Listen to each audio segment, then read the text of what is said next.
Hello everyone, welcome back to G Tech Poly. दोस्तों, हम applied mechanics की स्टडी कर रहे हैं और मैकेनिक्स का ये लेक्चर नंबर 24 है, जिसमें कि हम नया chapter number 7 centre of gravity यानी गुरुत्व केंद्र स्टार्ट करने वाले हैं। इससे पिछले लेक्चर में हमने बीम चैप्टर कंप्लीट किया था। बीम चैप्टर के न्यूमेरिकल्स रह गए थे, बट जब मैं बीम चैप्टर की थ्योरी के सेशन में जो आपके कमेंट्स देख रहा था, तो आप में से बहुत सारे स्टूडेंट्स बोल रहे थे कि बीम चैप्टर को इस बार मैकेनिक्स के सिलेबस से हटा दिया गया है, तो प्लीज़ करके सर सेंटर ऑफ ग्रेविटी पढ़ाइए पहले। तो इसीलिए मैं आपको सेंटर ऑफ ग्रेविटी का सेशन लेकर के आया हूँ। बीम चैप्टर के न्यूमेरिकल क्वेश्चंस मैंने उस क्लास में नहीं कराए थे। अगर आप बीम के न्यूमेरिकल भी देखना चाहते हैं तो मेरे द्वारा ही एक पुराना लेक्चर है मेरा, जो कि मैं आपको डिस्क्रिप्शन में उसका लिंक दे दूंगा, रिएक्शन कैसे फाइंड आउट करते हैं किसी बीम की। तो आप उस वीडियो को देख के इजीली समझ सकते हैं। जो भी नॉलेज के लिए पढ़ना चाहते हैं आप देख सकते हैं, अगर आपके सिलेबस में है तो, और नहीं भी है, अगर आपको नॉलेज चाहिए तो आप जरूर देखें उस क्लास को। नीचे लिंक आपको डिस्क्रिप्शन में मिल जाएगा, जिसमें कि बीम के मैंने न्यूमेरिकल क्वेश्चंस कराए हैं, किसी बीम पर रिएक्शन हम कैसे निकालते हैं। एंड बात करें दोस्तों आज के सेशन की, तो आज के सेशन में हम सेंटर ऑफ ग्रेविटी पढ़ेंगे यानी गुरुत्व केंद्र पढ़ेंगे। और बात करें हम सेंटर ऑफ ग्रेविटी की, तो इसमें टोटल 6 टॉपिक हैं जो आपके सामने लिखे हुए हैं, और इन 6 के 6 टॉपिक्स को मैं कोशिश करूंगा आज ही की क्लास में कवर करा दूं। तो क्लास ये बड़ी हो जाएगी, थोड़ी सी कह सकते हैं एक तरह से मैराथन क्लास हो सकती है। लगभग 2 घंटे का सेशन आपका हो सकता है, बिकॉज पूरा का पूरा सेंटर ऑफ ग्रेविटी में सिंगल लेक्चर में कवर कराने की कोशिश करूंगा। अलग अलग पार्ट में नहीं करा रहा, बिकॉज एग्जाम भी आपके काफ़ी पास है और मुझे भी रेगुलर वीडियोज़ बनाने का टाइम मिल नहीं पाता है। जेई की क्लास रहती है मेरी काफ़ी ज़्यादा, तो इसीलिए इसी क्लास में मैं आपको कंप्लीट चैप्टर कराने की पूरी कोशिश करूंगा, जिसमें कि ये 6 टॉपिक आपके कवर करा सकूं। ठीक है, तो पूरी क्लास को बहुत ध्यान से देखना है एंड सभी दोस्तों में शेयर भी करना है। चैनल पर नए हैं तो चैनल को सब्सक्राइब करके बेल आइकन जरूर प्रेस कर लें, ताकि मैं अब सेंटर ऑफ ग्रेविटी के बाद फ्रिक्शन भी आपको अगले सेशन में करा सकूं। इस क्लास में हम बात करेंगे सेंटर ऑफ ग्रेविटी की। देखिए, इसमें बात करें सेंटर ऑफ ग्रेविटी में तो टोटल 6 टॉपिक हैं। इन टॉपिक्स के नाम मैंने पहले लिख दिए हैं, जिससे कि आपको एक सिस्टमिक तरीके से समझ आ सके कि हम सेंटर ऑफ ग्रेविटी में क्या क्या पढ़ेंगे। तो देखें, इसमें तो 6 टॉपिक है, जिसमें सबसे पहला टॉपिक है हमारा सेंटर ऑफ ग्रेविटी, यानी हम गुरुत्व केंद्र की परिभाषा देखेंगे, डेफिनेशन देखेंगे यहाँ पर कि सेंटर ऑफ ग्रेविटी किसे कहते हैं। दूसरा है हमारा सेंटर ऑफ मास, यानी कि द्रव्यमान केंद्र की परिभाषा देखेंगे। तीसरा सेंट्रोइड की डेफिनेशन देखेंगे। तो ये 3 टॉपिक डेफिनेशन बेस्ड है, इन पर ऑब्जेक्टिव क्वेश्चन बन सकते हैं। तो पहले हम इन तीनों की डेफिनेशन कवर कर लेंगे।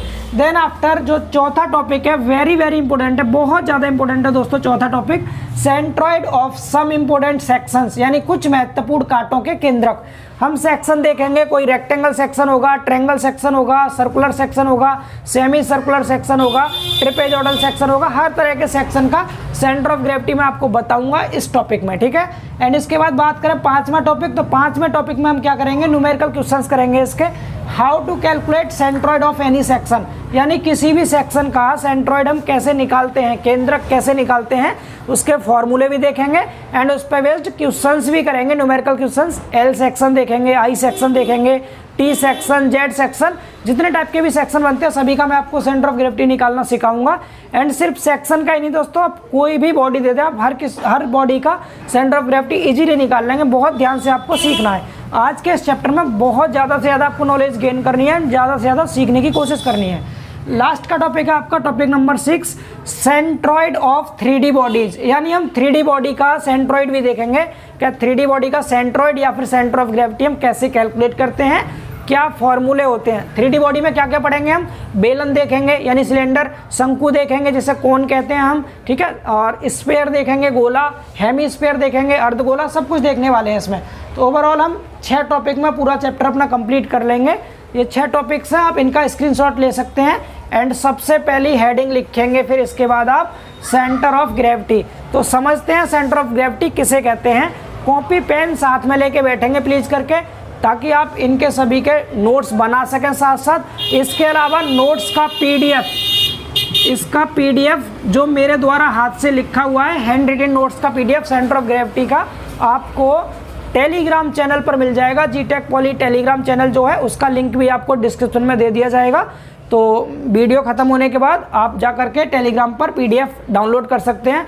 पूरे सेंटर ऑफ ग्रेविटी चैप्टर में जितने टॉपिक आपके सामने लिखे हैं सभी टॉपिक्स PDF में हैं। न्यूमेरिकल क्वेश्चंस भी मैंने PDF में इंक्लूड कर दिए ताकि आपको PDF पूरा का पूरा मिल सके।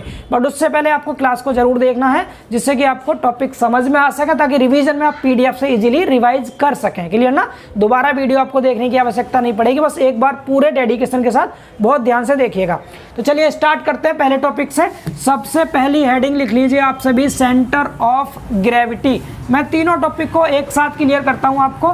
नोट्स आप पीडीएफ से बनाएंगे तो यहाँ सिर्फ समझेंगे, जिससे बहुत अधिक टाइम भी ना लगे और हमारा चैप्टर भी इजीली कवर हो सके एंड एग्जाम में हम अच्छा स्कोर कर पाएं। तो बात करते हैं सबसे पहले सेंटर ऑफ ग्रेविटी की। अब सेंटर ऑफ ग्रेविटी किसे कहते हैं? तो देखिए, जैसे ये कोई बॉडी है दोस्तों, ये कोई भी एक बॉडी है। बॉडी मतलब आप सभी जानते हैं, बॉडी मतलब होता है पिंड, ठीक है।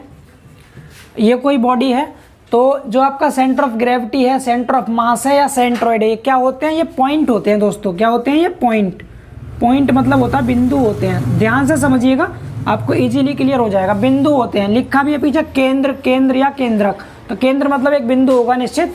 तो अब सेंटर ऑफ ग्रेविटी कौन सा पॉइंट होता है? तो यहाँ मैंने कोई एक पॉइंट लगा दिया बिल्कुल बीच में, और ये पॉइंट ही हमारा क्या है? सेंटर ऑफ ग्रेविटी है। तो अब इसको कैसे डिफाइन करेंगे?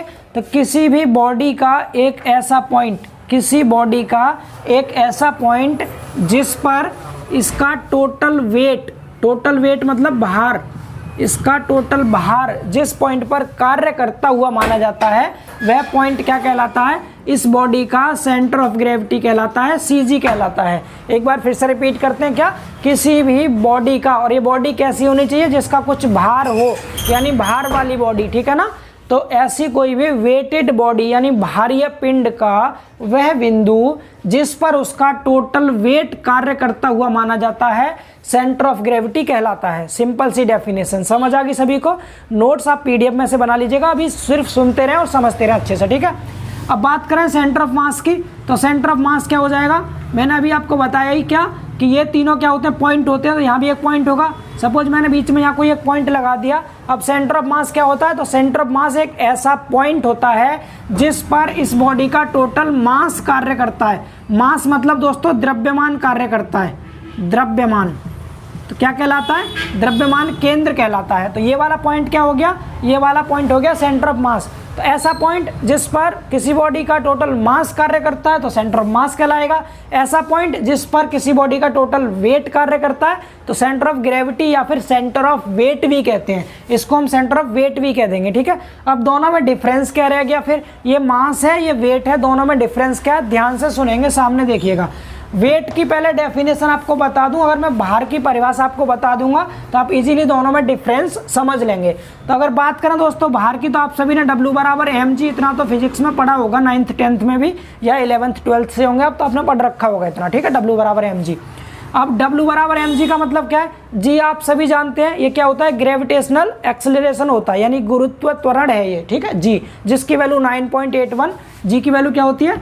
9.81 न्यूटन पर मीटर स्क्वायर होती है, नहीं मीटर पर सेकंड स्क्वायर, मीटर पर सेकंड स्क्वायर होती है जी का मान, बिकॉज त्वरण होता है ये, ठीक है। अब बात करें भार की परिभाषा की, तो भार की परिभाषा क्या हो जाएगी? किसी भी m द्रव्यमान की बॉडी को, किसी m द्रव्यमान की बॉडी को जो पृथ्वी है, जो अर्थ है, जिस बल से अपनी तरफ खींचता है, जिस बल से अपनी तरफ आकर्षित करता है, वो उस वस्तु का भार कहलाता है। जैसे ये डस्टर है, अगर मैं इस डस्टर को ऊपर फेंक देता हूँ, इस तरह से ऊपर फेंकूंगा, ऐसे ऊपर से छोड़ दूँ तो नीचे आ जाएगा। ये नीचे क्यों आ रहा है? क्योंकि इसमें अर्थ का ग्रेविटेशनल फोर्स कार्य कर रहा है। तो ये सपोज इसका द्रव्यमान m है, तो इस m द्रव्यमान की वस्तु को ये पृथ्वी जिस बल से अपनी तरफ खींच रही है, वो बल इस वस्तु का भार कहलाएगा। डेट मीन्स जब भी हमें किसी बॉडी का वेट निकालना हो तो हम मास में g से गुणा कर देते हैं, ठीक है ना। W बराबर mg हो जाता है। अब मेरा आपसे क्वेश्चन ये है, ये तो हो गया क्या? सेंटर ऑफ ग्रेविटी, जिस पे वेट काम कर रहा था। ये हो गया सेंटर ऑफ मास। दोनों में डिफरेंस क्या है? सेंटर ऑफ ग्रेविटी से क्यों बोला? क्योंकि इसमें ग्रेविटी देखो m g क्या है? यहाँ ग्रेविटी तो है जी, इसीलिए W को हम क्या कहेंगे? यहाँ पर W जिस पॉइंट पे काम करेगा उसको कहेंगे सेंटर ऑफ ग्रेविटी, जबकि जहाँ पर मास काम करेगा वो हो जाएगा आपका सेंटर ऑफ मास। अब मेरा क्वेश्चन आपसे ये है दोस्तों कि सपोज अभी हम अर्थ के सरफेस पर हैं, ठीक है, अर्थ के सरफेस पर वस्तुएं हैं। अगर हम अर्थ के सरफेस को छोड़कर किसी दूसरे सरफेस पर चले जाएं, लाइक डेट हम मून पर चले गए, मून मतलब चंद्रमा पर हम गए, तो हमें ये आपको ये बताना है कि चंद्रमा पर जाने पर सेंटर ऑफ ग्रेविटी या फिर सेंटर ऑफ मास में से कौन बदलता है और कौन नहीं बदलता, ठीक है। एंड बदलेगा तो उसकी वैल्यू कितनी होगी, ठीक है, घटेगा या बढ़ेगा, ये आपको बताना है क्वेश्चन। तो कमेंट्स करके आप बता दीजिए वीडियो को रोक करके, एंड फिर मैं आपको बताता हूँ। देखिए अब क्या करते हैं, आप सपोज अर्थ के सरफेस से मून के सरफेस पर चले जाते हैं, चंद्रमा पर आप जाते हैं, तो आप सभी को पता होगा चंद्रमा पर जी का मान घट जाता है, जो जी की वैल्यू क्या हो जाती है, कम हो जाती है। कितनी कम हो जाती है, तो जी डैश चंद्रमा पर 1/6 होता है जी का, यानी पृथ्वी पर जितना गुरुत्व त्वरण होता है उसका 1/6 गुना होता है चंद्रमा पर जी का मान, जिसे मैंने जी डैश से दिखा रखा है। अब चंद्रमा पर क्या हो रहा है, जी की वैल्यू घट रही है, जी की वैल्यू घट रही है मतलब चेंज हो रही है। डेट मीन्स हम कह देंगे क्या कि किसी भी बॉडी का सेंटर ऑफ ग्रेविटी चेंज हो जाएगा किसी दूसरे सरफेस पर जाकर, लेकिन सेंटर ऑफ मास कभी चेंज नहीं होता। क्यों नहीं होता, क्योंकि मास किसी बॉडी का हमेशा फिक्स रहेगा, चाहे आप मून पे ले जाओ या आप किसी और प्लेनेट पे ले जाओ, बॉडी का द्रव्यमान हमेशा कांस्टेंट रहेगा, वो नहीं बदलेगा। लेकिन जी की वैल्यू बदलने की वजह से डब्ल्यू का मान बदल जाता है, इसीलिए ये जो सेंटर ऑफ ग्रेविटी होता है ये क्या होता है, चेंज होता रहता है, आपका वेरी करता रहता है सरफेस टू सरफेस, ठीक है, बदल जाएगा। समझ पा रहे हैं, समझ आ गया ना सभी को। तो सेंटर ऑफ ग्रेविटी अर्थ के सरफेस के बाहर कहीं और जाएंगे तो इसका मान बदल जाता है, जबकि सेंटर ऑफ मास हमेशा सेम रहता है, ये कभी भी बदलता नहीं है, कांस्टेंट रहता है। यहाँ तक समझ आया। और बात केवल ये नोट कर लीजिएगा, पॉइंट इंपोर्टेंट पॉइंट है नोट में, जी का मान 9.81 मीटर पर सेकेंड स्क्वायर और जी डैश 1/6 जी होता है। यहाँ जी क्या है, ये पृथ्वी की सतह पर है जी का मान, और जी डैश क्या है, चंद्रमा की सतह पर है जी, यानी गुरुत्व त्वरण का मान, ठीक है। चलिए अब आगे बात करते हैं। बाकी बेसिक्स हमारा समझना क्या था हमें, सेंटर ऑफ ग्रेविटी और centre of mass. Centre of gravity क्या है, किसी भी बॉडी का एक ऐसा पॉइंट जिस पर उसका टोटल भार कार्य करता है। सेंटर ऑफ मास क्या है, किसी भी बॉडी का एक ऐसा पॉइंट जिस पर उसका टोटल मास कार्य करता है, सेंटर ऑफ मास होता है। अब बात करें सेंट्रॉइड की, तीसरा है हमारा सेंट्रॉइड, ये पहला हो गया, ये दूसरा हो गया, तीसरा सेंट्रॉइड। सेंट्रॉइड क्या होगा दोस्तों, इसमें हमने भार ले लिया, इसमें हमने मास ले लिया। इसमें लेते हैं दोस्तों एरिया, किसी भी एरियल बॉडी से मतलब क्या है, जिसका कुछ क्षेत्रफल हो। लाइक डेट आपका जो पेपर है, कागज का पेपर जो होता है आपका पेपर, इस पेपर की लंबाई भी है चौड़ाई भी है, तो इसका एरिया है। भार बहुत ज़्यादा नहीं होता लेकिन इसका क्या है, एरिया है। तो ऐसी कोई भी 2D बॉडी जिसका एरिया हो कुछ, तो उस बॉडी का यानी किसी एरियल बॉडी का, किसी क्षेत्रीय बॉडी का जिसका कुछ क्षेत्रफल हो, तो किसी एरियल बॉडी का टोटल एरिया, क्या चीज़, टोटल एरिया जिस पॉइंट पर केंद्रित माना जाता है उसको कहते हैं सेंट्रॉइड यानी केंद्रक। तो केंद्रक में क्या आएगा, एरिया लेंगे हम, ठीक है। सेंटर ऑफ ग्रेविटी में वेट लेते हैं, सेंटर ऑफ मास में m द्रव्यमान लेंगे एंड सेंट्रॉइड में एरिया लेते हैं। तो हम जो इसमें सेंटर ऑफ ग्रेविटी चैप्टर में निकालेंगे, कैलकुलेट करेंगे, वो सेंट्रॉइड कैलकुलेट करते हैं, लेकिन हम कह देते हैं सेंट्रॉइड को ही सेंटर ऑफ ग्रेविटी न्यूमेरिकल के पर्पज से। अगर आपसे एग्जाम में पूछा जाएगा सेंटर ऑफ ग्रेविटी निकालिए, तब भी हम सेंट्रॉइड ही निकालते हैं। सेंटर ऑफ ग्रेविटी तभी निकालते हैं जब उसका भार दिया जाए, लेकिन जो हमारे सेक्शन हमें दिए जाएंगे क्वेश्चंस करने के लिए न्यूमेरिकल, L सेक्शन हो गया या T सेक्शन हो गया, तो इन सब सेक्शन का हमें वेट नहीं देगा, जबकि इनकी लंबाई चौड़ाई दे रखी होगी जिससे हम एरिया निकाल लेंगे। तो इसीलिए हम सेंट्रॉइड कैलकुलेट करते हैं, सेंटर ऑफ ग्रेविटी कैलकुलेट नहीं करते। सेंट्रॉइड को ही सेंटर ऑफ ग्रेविटी कह देते हैं न्यूमेरिकल के पर्पज से। बाकी दोनों में डिफरेंस होता है, डिफरेंस मैंने आपके सामने क्लियर कर दिया क्या डिफरेंस होता है। सेंट्रॉइड में क्या लेते हैं, एरिया लेते हैं, सेंटर ऑफ ग्रेविटी में वेट लेते हैं, सेंटर ऑफ मास में m लेते हैं। तो ये तीनों आप सभी को क्लियर हो गया अच्छे से, तीनों की परिभाषा बता देंगे आप। एक बार फिर से बताइए मेरे साथ साथ, क्या सेंटर ऑफ ग्रेविटी क्या होगा, किसी भी बॉडी का, किसी भी वेटेड बॉडी का, भार वाली बॉडी का वह बिंदु जिस पर इसका टोटल भार कार्य करता हुआ माना जाता है, सेंटर ऑफ ग्रेविटी कहलाता है। सेंटर ऑफ मास क्या होगा, किसी बॉडी का एक ऐसा पॉइंट जिस पर इसका टोटल मास एक्ट करता है, कार्य करता हुआ माना जाता है, सेंटर ऑफ मास कहलाता है। सेंट्रॉइड क्या होगा, किसी भी एरियल बॉडी का, किसी भी क्षेत्रीय पिंड का जिसका कुछ क्षेत्रफल हो, उसका एक ऐसा पॉइंट जिस पर इसका टोटल क्षेत्रफल केंद्रित होता है, केंद्रक कहलाता है। उम्मीद करते हैं तीनों की डेफिनेशन आपको अच्छे से क्लियर हो गई होगी। तो ये परिभाषा थी, अगर आपसे पूछेगा तो आप इन शॉर्ट नोट्स में आप ये चीज़ लिख लीजिएगा। इसके अलावा डिटेल में आप डेफिनेशन PDF से देख कर लिख लेंगे, ठीक है।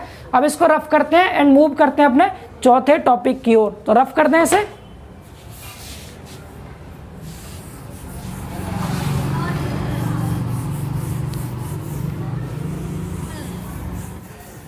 तो देखिए अगला टॉपिक नंबर 4, चौथा टॉपिक है हमारा सेंट्रॉइड। सेंट्रॉइड कह दीजिए या फिर सेंटर ऑफ ग्रेविटी भी कह सकते हैं, CG of some important sections, ठीक है। हिंदी में आप लिख दीजिएगा कुछ महत्वपूर्ण कांटों के केंद्रक, कुछ महत्वपूर्ण कांटों के केंद्रक। ठीक है, अब यहाँ पर मैं एक टेबल बना रहा हूँ, आपको टेबल की फॉर्म में इसको लिखना है जिससे आपको याद करने में हेल्प मिले इजीली। ठीक है, मैं टेबल समझा रहा हूँ, टेबल किस तरह से आपको बनानी है। सबसे पहले आप पहले सेक्शन में यहाँ लिखेंगे, पहले कॉलम में सेक्शन, सेक्शंस मतलब काट, जो भी टाइप की काट होगी हमारी। दूसरे में लिखेंगे यहाँ पर एरिया, एरिया मतलब क्षेत्रफल। और तीसरे में लिखेंगे आप सेंट्रॉइड, सेंट्रॉइड मतलब केंद्रक। लाइट गई, कोई बात नहीं, सेंट्रॉइड लिखेंगे। ठीक है, केंद्रक। इसमें क्या क्या करना होगा आपको, इस तरह लाइन खींच करके, मैं एक टेबल में समझा रहा हूँ, बाकी मैं आपको अलग अलग समझाऊंगा बिना टेबल के, आप टेबल में भरते रहिएगा। ठीक है, सबसे पहले बात करेंगे पहले सेक्शन की, तो पहले सेक्शन का नाम लिखेंगे हम rectangular section, rectangular section. Hindi में कहते हैं इसको आयताकार काट।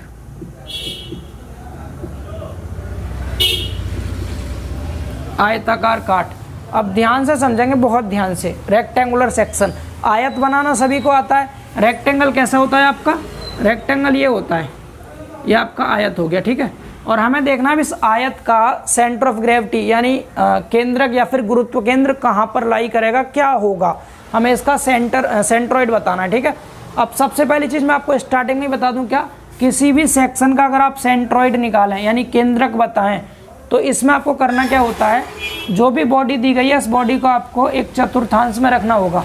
जैसे आपके पास 4 चतुर्थांश होते हैं, पहला, दूसरा, तीसरा, चौथा। ठीक है, सेंट्रॉइड का मतलब है एक्स अक्ष और वाई अक्ष से हमें इसके केंद्र की दूरी बतानी है, केंद्र की दूरी कितनी होगी। ठीक है ना, तो आपको जो भी बॉडी दी जाएगी इसको सबसे पहले आप फर्स्ट क्वाड्रेंट में रखेंगे, मतलब प्रथम चतुर्थांश में आप इसको रख लेंगे।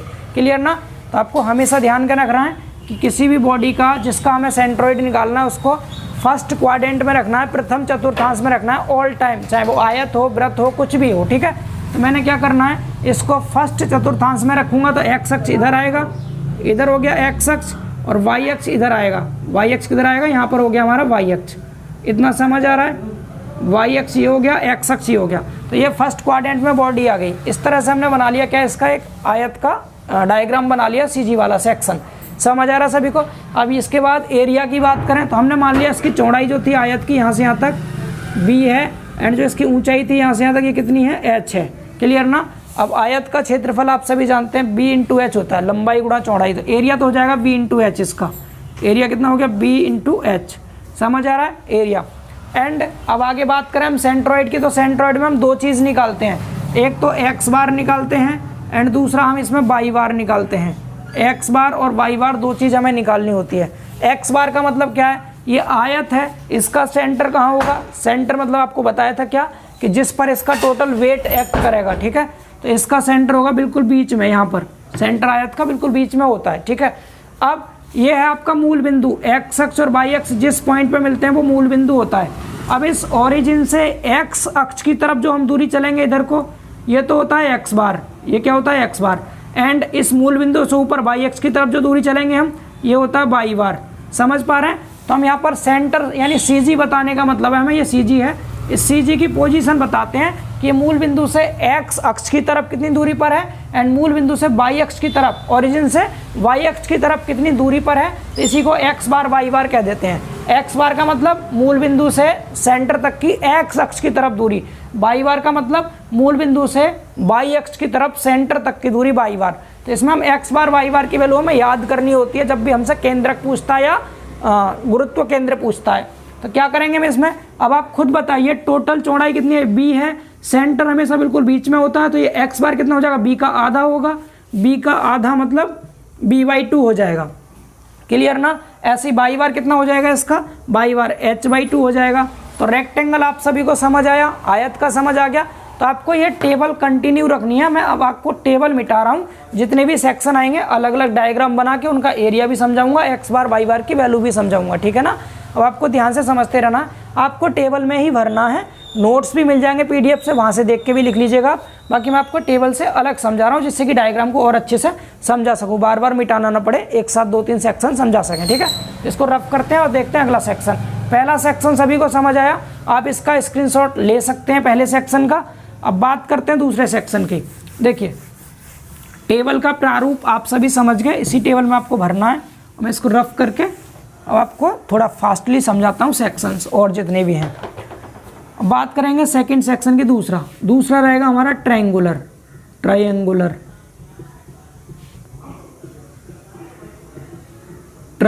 सेक्शन, त्रिभुजाकार काट।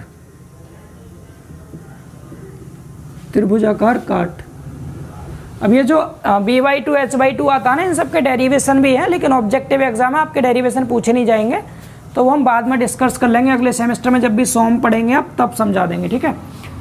चलिए अब ट्रायंगुलर सेक्शन कैसा होगा। ट्रायंगल हमारा 2-3 तरह से बन सकता है। पहले बात कर रहा हूँ मैं राइट एंगल ट्रायंगल की। एक आप सभी ने देखा होगा त्रिभुज इस तरह का बनता है। ये कौन सा आपका समकोण त्रिभुज है जो यहाँ पर 90 डिग्री का एंगल बन रहा है, ठीक है। हमेशा सेक्शन को कहाँ लेते हैं, फर्स्ट क्वाड्रेंट में लेते हैं। तो ये एक्स अक्ष हो गया आपका, और इधर ये हो जाएगा आपका वाई अक्ष, ठीक है, फर्स्ट क्वाड्रेंट में आ गया। इसके अलावा ट्रायंगल ऐसे भी बना सकते हैं हम। कैसे? इस तरह से भी बना सकते हैं ट्रायंगल को, हम ऐसे भी बना सकते हैं ट्रायंगल। ये भी समकोण त्रिभुज है, ये भी क्या है, समकोण त्रिभुज।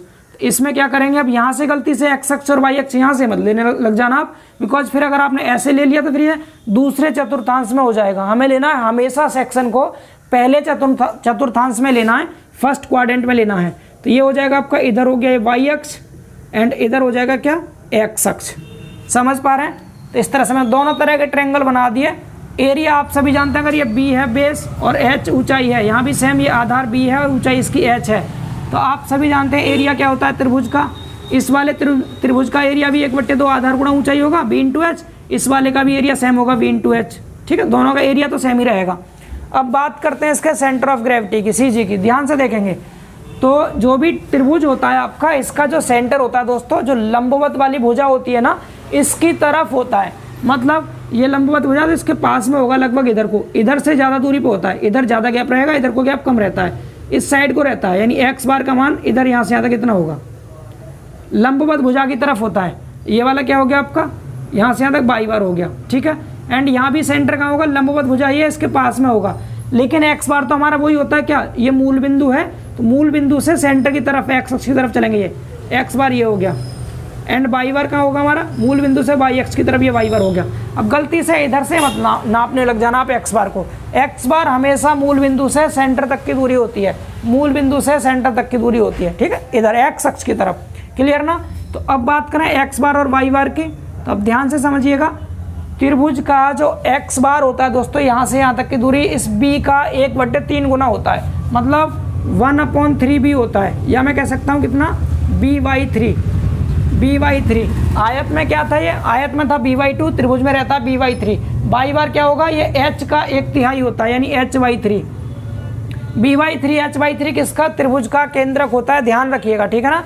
और जब कंडीशन देते हैं इस तरह से बना करके दूसरा वाला ट्रायंगल, तो बाई बार तो इसका सेम ही रहता है h/3, बाई बार पे कोई अंतर नहीं आएगा, बिकॉज बाई बार जितना यहाँ था उतना ही यहाँ है, केवल एक्स बार बदलेगा। यहाँ पर एक्स बार कितना है, एक्स बार यहाँ था b/3। देखिए टोटल यहाँ से यहाँ तक ये b है, आप देख रहे हैं यहाँ से लेके यहाँ तक b है, इसमें से b/3 आप माइनस कर दीजिए b/3, तो आपको 2b/3 मिल जाएगा। कितना मिलेगा, 2b/3। मतलब इस b में से अगर हमने ये x बार का मान b/3 घटा दिया, तो हमें यहाँ से यहाँ तक ये वाली दूरी मिल गई, ये वाली, और हमारी यही दूरी तो है इधर। आप देख लीजिए, अगर ये लंबवत भुजा से सेंटर b/3 दूरी पर होता है, तो दूसरी साइड कितना बच गया, 2b/3। तो इसका जो आता है x बार, वो 2b/3 आता है। याद रहेगा ना, क्या आता है इसका, 2b/3। तो दोनों केस में याद रखिएगा, जब लंबवत भुजा पर ही वाई अक्ष ले रखा हो तो उस केस में b/3 रहेगा एक्स बार, और जब लंबवत भुजा के दूसरी साइड से वाई अक्ष हो तो इस केस में 2b/3 रहता है आपका एक्स बार का मान। हालांकि ऑब्जेक्टिव क्वेश्चन में केवल आपको ट्रायंगुलर सेक्शन लिख करके देगा, डायग्राम नहीं देगा, तो उस केस में आपको इस पर टिक करना है b/3 और h/3 पर। और अगर स्पेशली डायग्राम इस तरह से बना देता है दूसरा वाला, ये वाला, तो आपको फिर ये वाला लिख के आना है, 2b/3 और h/3। याद रहेगा ना, ये डायरेक्ट फॉर्मूले हैं जो आपको रटने हैं एक तरह से कहें तो, बिकॉज यहाँ डेरिवेशन नहीं करना, डेरिवेशन बहुत बड़े होते हैं इनके, और ऑब्जेक्टिव एग्जाम के हिसाब से इंपॉर्टेंट भी नहीं है डेरिवेशन, ठीक है। रफ करें इसको, इसका स्क्रीनशॉट भी आप ले लीजिए। अब देखिए ट्रायंगुलर सेक्शन हो गया। अच्छा, कुछ बच्चों के माइंड में ये भी आ रहा होगा कि जरूरी है हम समकोण त्रिभुज ही लेंगे, हम तो ये वाला ट्रायंगल भी ले सकते हैं, हमारा मन, हम ये ट्रायंगल भी ले सकते हैं। अगर ये ट्रायंगल आ गया तो फिर इसका CG क्या होगा सर, कर सकते हैं ना आप, ये सवाल भी माइंड में चल रहा होगा बहुत बच्चों के। ये एक्स बार है, ये वाई बार है, तो कुछ नहीं करना है, इसका भी CG आप निकाल सकते हैं इजीली। इसको दो ट्रायंगल में बांट दीजिए, बीच में से आप काट दीजिए इसको। अब आपके पास दो ट्रायंगल हो गए, एक सेक्शन ये हो गया, दूसरा सेक्शन ये हो गया। अब ये कंबाइंड सेक्शन हो गया, और कंबाइंड सेक्शन के लिए फॉर्मूला अलग लगता है, मैं आपको बताऊंगा एक्स बार वाई बार का फॉर्मूला जब कंबाइंड सेक्शन होता है, जिसमें हम A1x1 plus A2x2 upon A1 plus A2 ये वाला फॉर्मूला अप्लाई करते हैं एक्स बार वाई बार निकालने के लिए। वाई बार में A1 बाई 1 जस्ट आगे बताएंगे, वेट करें आप। तो इसमें कुछ नहीं करना आपको, दोनों का एरिया अलग अलग निकालेंगे, जिन्हें A1 A2 कहेंगे, फिर x1 x2 की वैल्यू y1 y2 की वैल्यू इस तरह का भी निकालना सिखाएंगे, वो कंबाइंड सेक्शन में करेंगे, ठीक है ना। ये अभी हम सिंगल सेक्शन का देख रहे हैं, जब कंबाइंड सेक्शन में करेंगे तो एक त्रिभुज ये हो गया, इसका मैंने अभी आपको बताया था निकालना इस वाले का, और आप इसका भी सीख चुके हैं दूसरे वाले का। तो जस्ट कंबाइंड सेक्शन आगे आएंगे, जहाँ मैं आपको L सेक्शन T सेक्शन बताऊंगा, उसी के साथ में आपको ट्रायंगल का कंबाइंड सेक्शन भी करा देंगे, बिल्कुल परेशान ना हो। फिलहाल आप स्टैंडर्ड फॉर्मूले याद रखें एंड उनको समझते चलें, ठीक है। चलिए इसको रफ करते हैं और देखते हैं नेक्स्ट आगे अपना अगला वाला। दो हो गए, अब तीसरा देखिए, तीसरा थर्ड है हमारा, आयत हो गया b/2 h/2, त्रिभुज हो गया b/3 h/3। अब आप बात करते हैं अगला sine curved parabola. Sine curved parabola दोस्तों ये दो होते हैं, साइन कर्व्ड पैराबोला आपके कितने होते हैं, दो होते हैं। हिंदी में पैराबोला को परवलय कहते हैं, परवलय। तो ये परवलय आप सभी ने देखा होगा, पैराबोला जो 12th करके आए होंगे बच्चे, जो 12th करके नहीं आए तो कोई बात नहीं, उनको मैं सिखा दूंगा। यहाँ इस तरह का पैराबोला होता है, वाई एक्स पे या फिर एक्स एक्स पे इस तरह से बनता है पैराबोला। लेकिन ये कौन सा पैराबोला है, ये साइन कर्व्ड पैराबोला है, मतलब साइन की जो शेप होती है, आपने पढ़ा होगा साइन एक्स कॉस एक्स, इन सब के ग्राफ देखे होंगे आपने, नहीं भी देखे तो मैं आपको यहाँ बताऊंगा। जस्ट आपको नाम याद रखना है और डायग्राम याद रखना है, उसी से फॉर्मूले आपको बहुत आसानी से समझ में आ जाएंगे। तो साइन कर्व्ड पैराबोला दो तरह के होंगे, एक 2 घात वाला, एक 3 घात वाला। तो पहले हम बात करेंगे साइन कर्व्ड स्क्वायर पैराबोला की। साइन कर्व्ड स्क्वायर पैराबोला कैसा होता है, तो आपने क्या किया, ये वाई अक्ष है, ये एक्स अक्ष है, एक्स अक्ष और वाई अक्ष, ठीक है। साइन कर्व्ड पैराबोला की जो शेप होती है बिल्कुल त्रिभुज के जैसा होता है, लेकिन यहाँ पर एक कर्व बन जाता है, इस तरह से थोड़ा सा कर्व बन जाएगा, मुड़ जाता है, मतलब कर्व की फॉर्म में होता, ट्रायंगल जैसा ही है, लेकिन सीधा न रह के कैसा होता है, कर्व की फॉर्म में होगा इस तरह से। समझ पा रहे हैं सभी, ये क्या हो जाएगा, कर्व की फॉर्म में रहेगा, क्लियर। अब देखिए इसकी चौड़ाई आपने b मान ली, यहाँ से यहाँ तक b है, एंड ऊंचाई यहाँ से यहाँ तक कितनी है इसकी, h है, ये हाइट है h, क्लियर। अब हमें इसका सबसे पहले एरिया बताना है, और दूसरा भी बता दूं ये कौन सा है, ये 2 घात वाला है, स्क्वायर वाला है, जिसमें एक्स स्क्वायर समझ सकते हैं आप, ठीक। एक और होता है चौथा, वो भी साथ में ही लेकर चलते हैं, sine curved cubic parabola. Cubic parabola, इनके नाम आप इंग्लिश में याद रखें तो ज़्यादा अच्छा होगा, आपको सिर्फ नाम देगा और इसका आपसे CG पूछ लेगा कि बताओ साइन कर्व्ड क्यूबिक पैराबोला का CG क्या होगा। क्यूबिक मतलब 3 घात वाला, शेप बिल्कुल इसके जैसी ही बनती है, इसकी भी शेप बिल्कुल ऐसी होती है जैसी इसकी है, सेम इसी तरह से बनेगा डायग्राम। यहाँ से यहाँ तक ये h है, और यहाँ से यहाँ तक का ये क्या है, b है, ठीक है। यहाँ तक दिखाई दे रहा है, एक बार देख लें, हाँ दिख रहा है, ठीक है। तो सेम शेप का होता है ये भी इसी तरह से, बस अंतर कितना है, इसमें 3 घात वाला होगा क्यूबिक पैराबोला, नाम लिख के दे देगा आपको, या कह देगा x⁻³ वाले क्यूबिक पैराबोला का CG बताइए। तो 2 घात वाला 3 घात वाला दोनों का शेप सेम है, इसमें कर्व थोड़ा कम रहता है, इसमें कर्व ज़्यादा हो जाता है, इतना अंतर है डायग्राम से, क्लियर ना। अब देखते हैं एरिया की बात करते हैं। अब जब भी इनके एरिया को आपको याद रखना हो तो मैं आपको छोटी सी हिंट दे रहा हूँ कैसे याद रखेंगे। तो आपको त्रिभुज का सभी को पता है, जो त्रिभुज होता है इसका एरिया आपने देखा था क्या था, 1/2 BH होता है, एंड x बार क्या था, b/3, y बार क्या था, h/3, ये आपने देख लिया। अब जब आप इसे निकालेंगे साइन कर्व्ड स्क्वायर पैराबोला, 2 घात वाला पैराबोला, तो उस केस में तो 1 बढ़ा देंगे इनमें, यहाँ 3 कर देंगे, यहाँ 4 कर देंगे। और जब आप इसे निकालेंगे तो यहाँ पर फिर 1 और बढ़ा देंगे 3 में, यहाँ 4 हो जाएगा, यहाँ 5 हो जाएगा। कैसे समझते हैं, ये हो गया आपका एरिया, ठीक है। ये डायरेक्ट फॉर्मूले बता रहा हूँ मैं, आपको याद रखने हैं।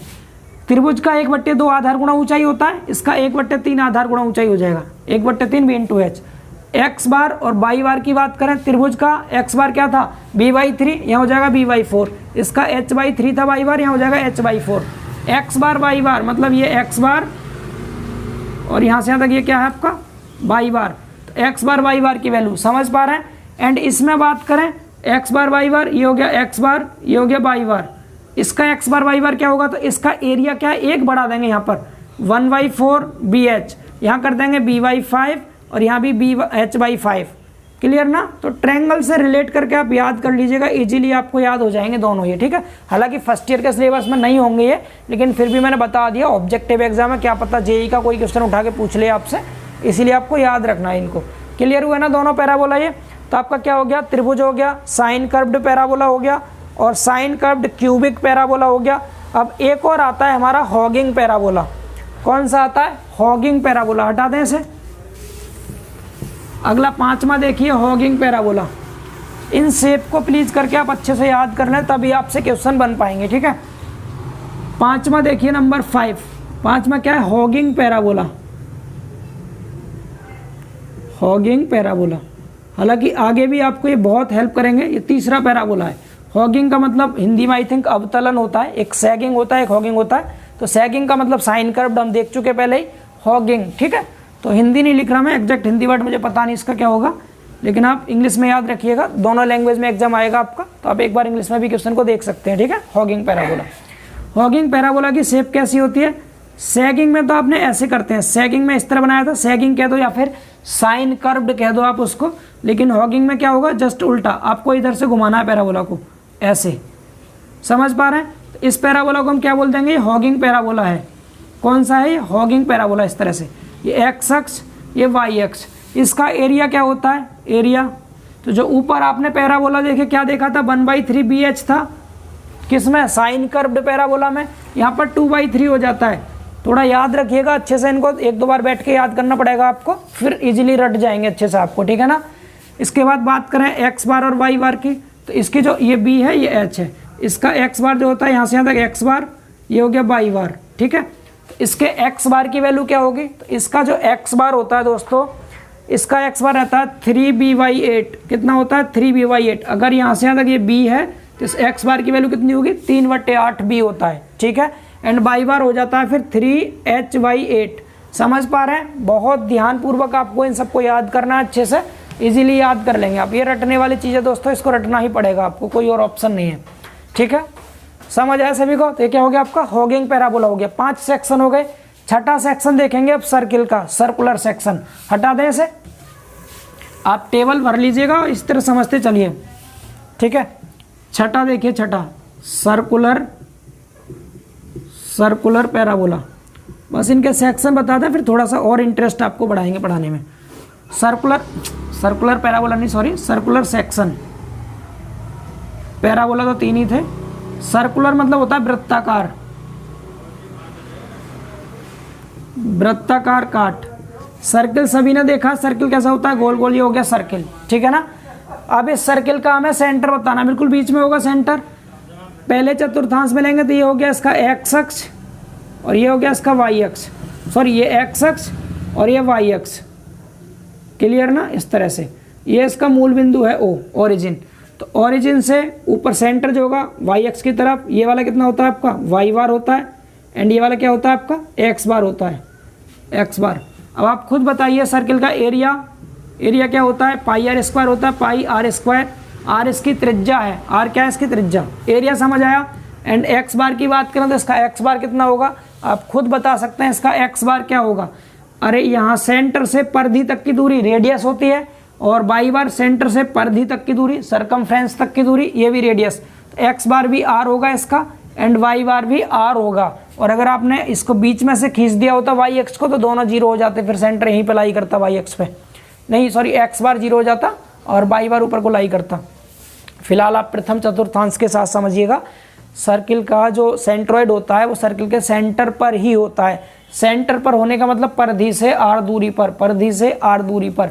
X bar y bar r हो गया इनका। साथ में एरिया भी आपको याद रखने हैं, बताएंगे आपको एरिया क्यों याद रखने हैं, क्या यूज होगा इनका आगे, ठीक है। सर्कुलर के बाद अगला 7वां आ जाएगा आपका semi circular. Semi circular section. Semi circular का मतलब जानते हैं, आधा वृत्त, जिसे हिंदी में कह देंगे आप अर्धवृत्त,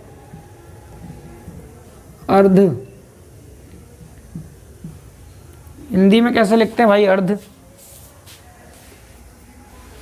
गलत लिख रहे थे हम। हिंदी में कहते हैं इसको अर्धवृत्त, अर्धवृत्ताकार काट। अर्धवृत्ताकार काट का मतलब आधा वृत्त बनाना है। अब अर्धवृत्त आपके दो तरह से बन सकते हैं। एक तो कैसे, इसको यहाँ से काट दो तो आधा बन गया, एक यहाँ से काट दो तो आधा बन गया। मैं दोनों तरह का बना के दिखाता हूँ। एक बार मैंने क्या किया, ये जो आपका वृत्त था, सर्किल था, ये वाला सर्किल, मैंने इसको बीच में से आधा काट दिया। ठीक है, मैंने इसको यहाँ से कट कर दिया, बीच में से आधा निकाल दो बाहर, ये काट दिया। तो ये तो हो गया इसका वाई अक्ष एंड ये हो गया इसका एक्स अक्ष। समझ पा रहे हैं?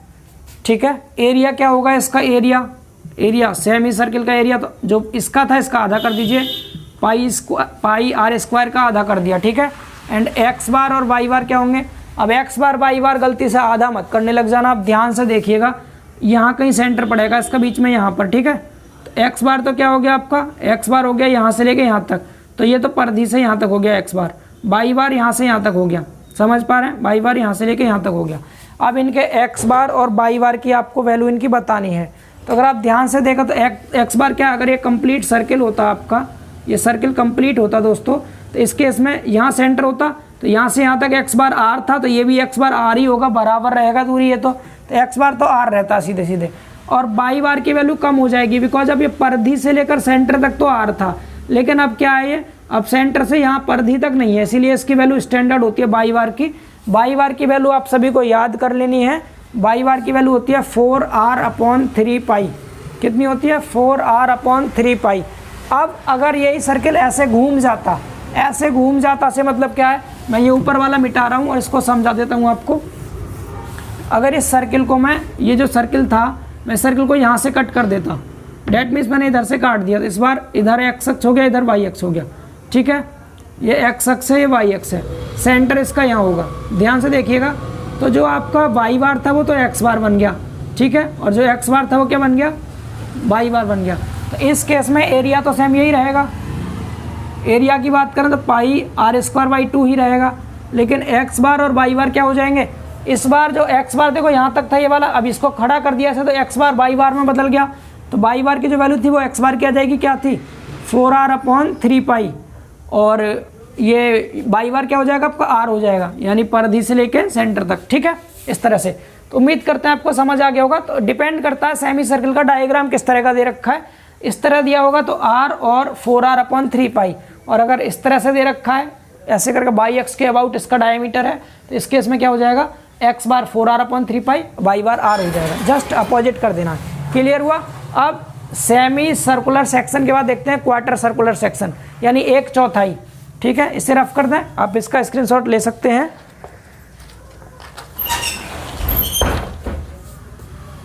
चलिए अब इसको रफ करते हैं। देखिए, अब देखिए अपना कौन सा आगे वाला 8वां सेक्शन। 8वां सेक्शन देख लीजिए।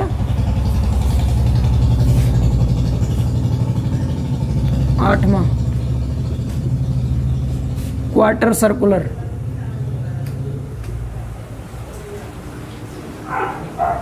Quarter circular section. ठीक है, यानी 1/4। 1/4 वृत्ताकार काट। 1/4 का मतलब क्या है? ये कंप्लीट सर्किल था, ये सेंटर है, आधा वृत्त बन गया, और यहाँ से भी कट कर दो इसको तो 1/4 बन गया।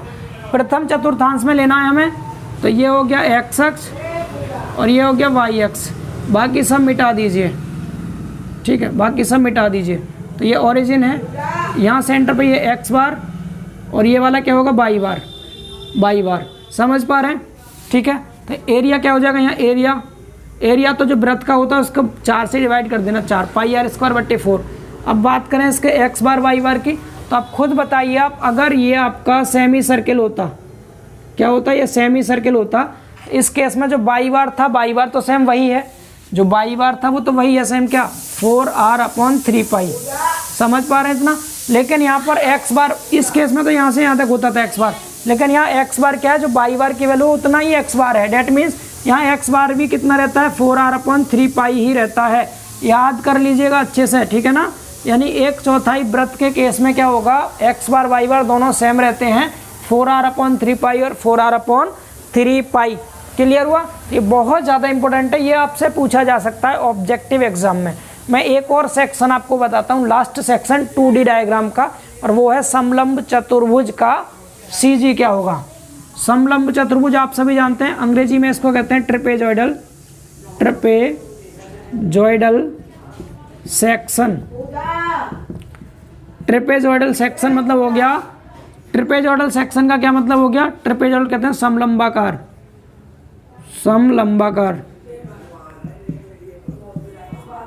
समलंबाकार काट, ठीक है। समलंब चतुर्भुज आप सभी जानते हैं कैसा होता है, जो रिटेनिंग वॉल होती है सेम उस शेप का होता है, मतलब इसमें दो समांतर भुजाएं होती हैं, एक ऊपर एक नीचे। नीचे वाली समांतर भुजा बड़ी होती है थोड़ी सी, नीचे वाली कैसी होती है, बड़ी होती है इस तरह से, ठीक है। एंड इसमें एक भुजा सीधी ले लीजिए आप इस तरह से, और एक कैसी ले लीजिए, इंक्लाइंड ले लीजिए इस तरह से, ठीक है। तो ये क्या बन गया आपका, ये समलंब चतुर्भुज बन गया। एक बिल्कुल सीधी स्ट्रेट लाइन हो गई यूं, और एक इंक्लाइंड। इसका ये एक्स अक्ष हो गया, एंड ऊपर को ले जाइए इसको, तो ये आपका वाई अक्ष हो गया, वाई अक्ष एंड एक्स अक्ष, ठीक है। समलंब चतुर्भुज में क्या होगा, ऊंचाई जो रहेगी ये तो h ही रहेगी आपकी, हाइट तो h ही रहेगी है, एंड ये वाली जो डिस्टेंस होगी, इसकी छोटी वाली जो साइड है ये स्मॉल a रहता है, एंड जो बड़ी वाली साइड है दोस्तों ये स्मॉल b रहता है। यहाँ से यहाँ तक कितना होगा, ये b हो जाएगा।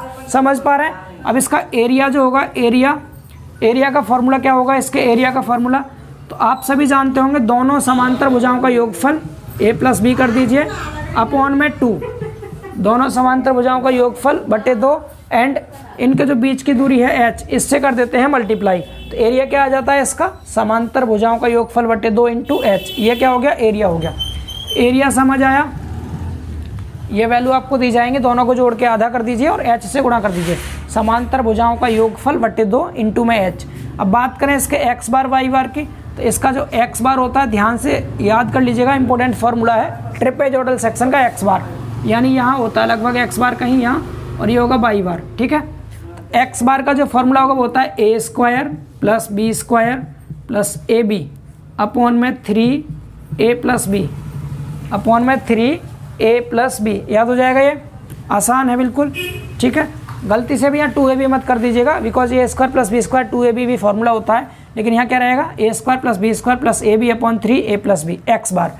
एंड बात करें इसके y बार की, y बार यहाँ से इधर को, ये वाला ये, ठीक है। तो y बार किधर होगा, आप एक ही तरफ को जा रहे हैं, एक ही तरफ, आप जिधर को जा रहे हैं उसको 2 गुना कर दीजिए, तो b + 2a, ऊपर की तरफ चल रहे हैं ना हम यहाँ से ऊपर की तरफ, तो कितना हो जाएगा ये b + 2a अपॉन में क्या रहेगा, अपॉन में जो नीचे लिखा था इधर 3a + b, सेम वही रहेगा, अपॉन में कितना रहेगा 3a + b, बस यहाँ पर इंटू में h कर देंगे, बिकॉज हम y बार निकाल रहे हैं y अक्ष की तरफ, इसीलिए इसमें इंटू h कर देते हैं। समझ पा रहे हैं।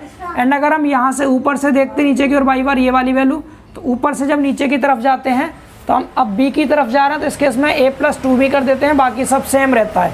तो आपको सिंपली याद रखना, ये हो गया ट्रेपेजॉइडल सेक्शन। तो सभी सेक्शंस के आपको x बार और y बार क्लियर हो गए होंगे। समझ पा रहे ना। चलिए अब देखते हैं अगले टॉपिक की ओर। अब इसका भी स्क्रीनशॉट ले लीजिए, इसके अलावा आपको ये PDF में भी मिल जाएगा, ठीक है। अब 1 मिनट के लिए क्लास को थोड़ा स्टॉप करते हैं, डिस्टर्बेंस हो रहा है, ठीक।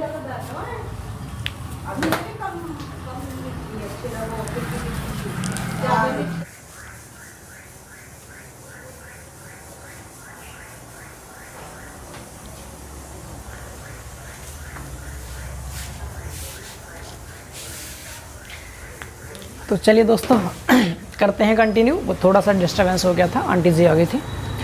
चलिए कोई बात नहीं। तो आई होप सो टॉपिक आपको क्लियर हो गया होगा ये सभी को। अब इसके बाद देखते हैं अपना अगला टॉपिक। अब तक हम 4 टॉपिक अपने कंप्लीट कर चुके हैं। सबसे पहले टॉपिक में हमने 3 टॉपिक में स्टार्टिंग के में हमने थ्योरी देख ली थी अपनी।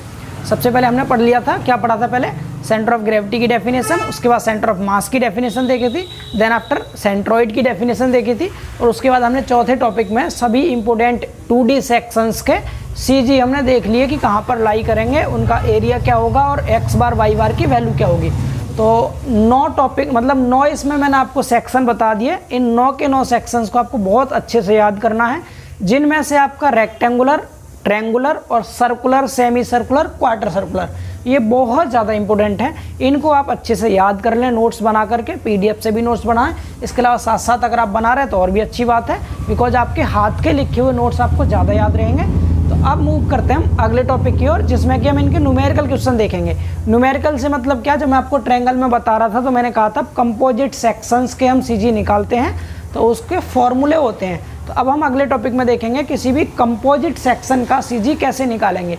मतलब एक ही डायग्राम में एक से ज़्यादा सेक्शन दे दिए जाएं तो उनका सीजी कैसे निकालते हैं। तो चलिए मूव करते हैं अगले टॉपिक की ओर, इसको रफ करते हैं। थोड़ा डिस्टर्बेंस हो गया था, उसके लिए सॉरी। चलिए, तो अब टॉपिक नंबर आ गया हमारा, कौन सा टॉपिक आ गया हमारा, इसके बाद 5वां टॉपिक, टॉपिक नंबर 5। 5वें टॉपिक का हमारा नाम है दोस्तों how to calculate centroid. How to calculate centroid. Numerical में सेंट्रॉइड, सीजी कुछ भी कह सकता है, निकालना आपको दोनों को एक ही तरीके से है, ठीक है। सेंट्रॉइड या CG of any composite section. Composite section, composite section से मतलब क्या, संयुक्त काट, यानी संयुक्त काट, किसी संयुक्त काट का, पूरा लिखिएगा आप, किसी संयुक्त काट का, किसी संयुक्त काट का केंद्रक कैसे ज्ञात करते हैं, या केंद्रक ज्ञात करना लिख लीजिए आप हिंदी में, या केंद्रक की गणना करना, कुछ भी कह सकते हैं आप, ठीक है। यानी हमें सीखना है सेंट्रॉइड कैलकुलेट करना। तो दो छोटे छोटे पॉइंट बताऊंगा आपको, उन दोनों को याद रखना है, उन्हीं का यूज करके हम क्या करेंगे, क्वेश्चंस को सॉल्व करेंगे। नोट पॉइंट समझ लें आप अपने आप में। सबसे पहला नोट पॉइंट तो क्या होगा, जो मैंने आपको बताया था, क्या कि किसी दिए गए सेक्शन, किसी दिए गए कंपोजिट सेक्शन, किसी दिए गए कंपोजिट सेक्शन को प्रथम चतुर्थांश में रखते हैं, प्रथम चतुर्थांश में रखते हैं, प्रथम चतुर्थांश में रखते हैं। पहला पॉइंट तो आपको ये याद रखना है, प्रथम चतुर्थांश मतलब फर्स्ट क्वाड्रेंट में रखेंगे या फर्स्ट एंगल में हम इसको रखते हैं, पहली चीज़। दूसरा पॉइंट इसमें आपको क्या रखना है कि जो आपका कंपोजिट सेक्शन होगा इसको छोटे छोटे पार्ट्स में काट देना है, यानी दिए गए कंपोजिट सेक्शन को, दिए गए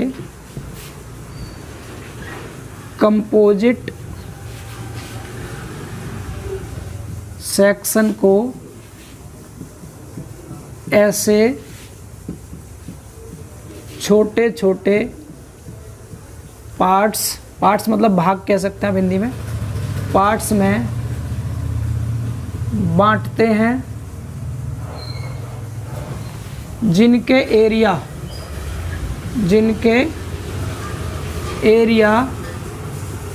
ज्ञात किए जा सकें, जिनके एरिया ज्ञात किए जा सकें, ठीक है। ये हमारा अगला पॉइंट हो गया। यानी हम क्या करेंगे, कंपोजिट सेक्शन को ऐसे छोटे छोटे पार्ट में बांटेंगे हम जिनके एरिया निकाल सकें। लाइक दैट, जैसे हमें कोई एक आई सेक्शन दे रखा है, ये क्या है, कोई एक आई सेक्शन हमें दे दिया, इस तरह से कोई आई सेक्शन हमें सपोज दे दिया। अब मैंने कहा इस सेक्शन का आप मुझे सीजी बताइए कहाँ पर होगा। तो अब क्या करेंगे, इसको, ये कंपोजिट सेक्शन है, इसको छोटे छोटे पार्ट में बांट लेंगे। पहला पार्ट आपने ये काट दिया अलग, दूसरा आपने ये कर दिया अलग, तीसरा आपका नीचे वाला ये हो गया।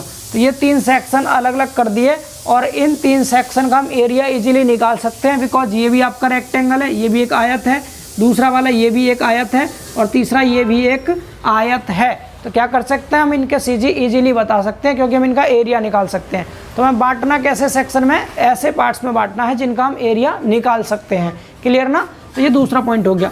अब तीसरा पॉइंट क्या है, अब तीसरा पॉइंट होगा सेंट्रॉइड का फॉर्मूला। तीसरे पॉइंट में हमें क्या याद रखना है दोस्तों, फॉर्मूला। किस फॉर्मूले का हमें यूज करना है, हमें सेंट्रॉइड निकालने के लिए, क्या निकालने के लिए, सेंट्रॉइड। सेंट्रोइड निकालने के लिए दो चीज़ निकालनी होती है सेंट्रोइड में। कौन सी दो चीज़? एक तो एक्स बार निकालना होता है, दूसरा वाई बार निकालना होता है। समझ पा रहे क्या निकालना होता है? एक एक्स बार निकालना होता है, दूसरा वाई बार। दोनों के फॉर्मूले मैं आपके सामने लिख रहा हूँ। सिंपल सा फॉर्मूला है किसी भी कंपोजिट सेक्शन का। लाइक डेट मैं एक सेक्शन भी साथ में बना दे रहा हूँ जिससे कि आपको समझने में हेल्प हो सके। जैसे मैंने एक टी सेक्शन आपके सामने बना दिया। क्या बना दिया मैंने? एक टी सेक्शन बना दिया। एक टी सेक्शन है, ये बना दिया, एग्जाम्पल के लिए बना दिया जिससे आपको फॉर्मूला समझा सकूँ मैं। तो इसमें जो आप एक्स बार निकालेंगे, एक्स बार, इसका फॉर्मूला क्या रहेगा?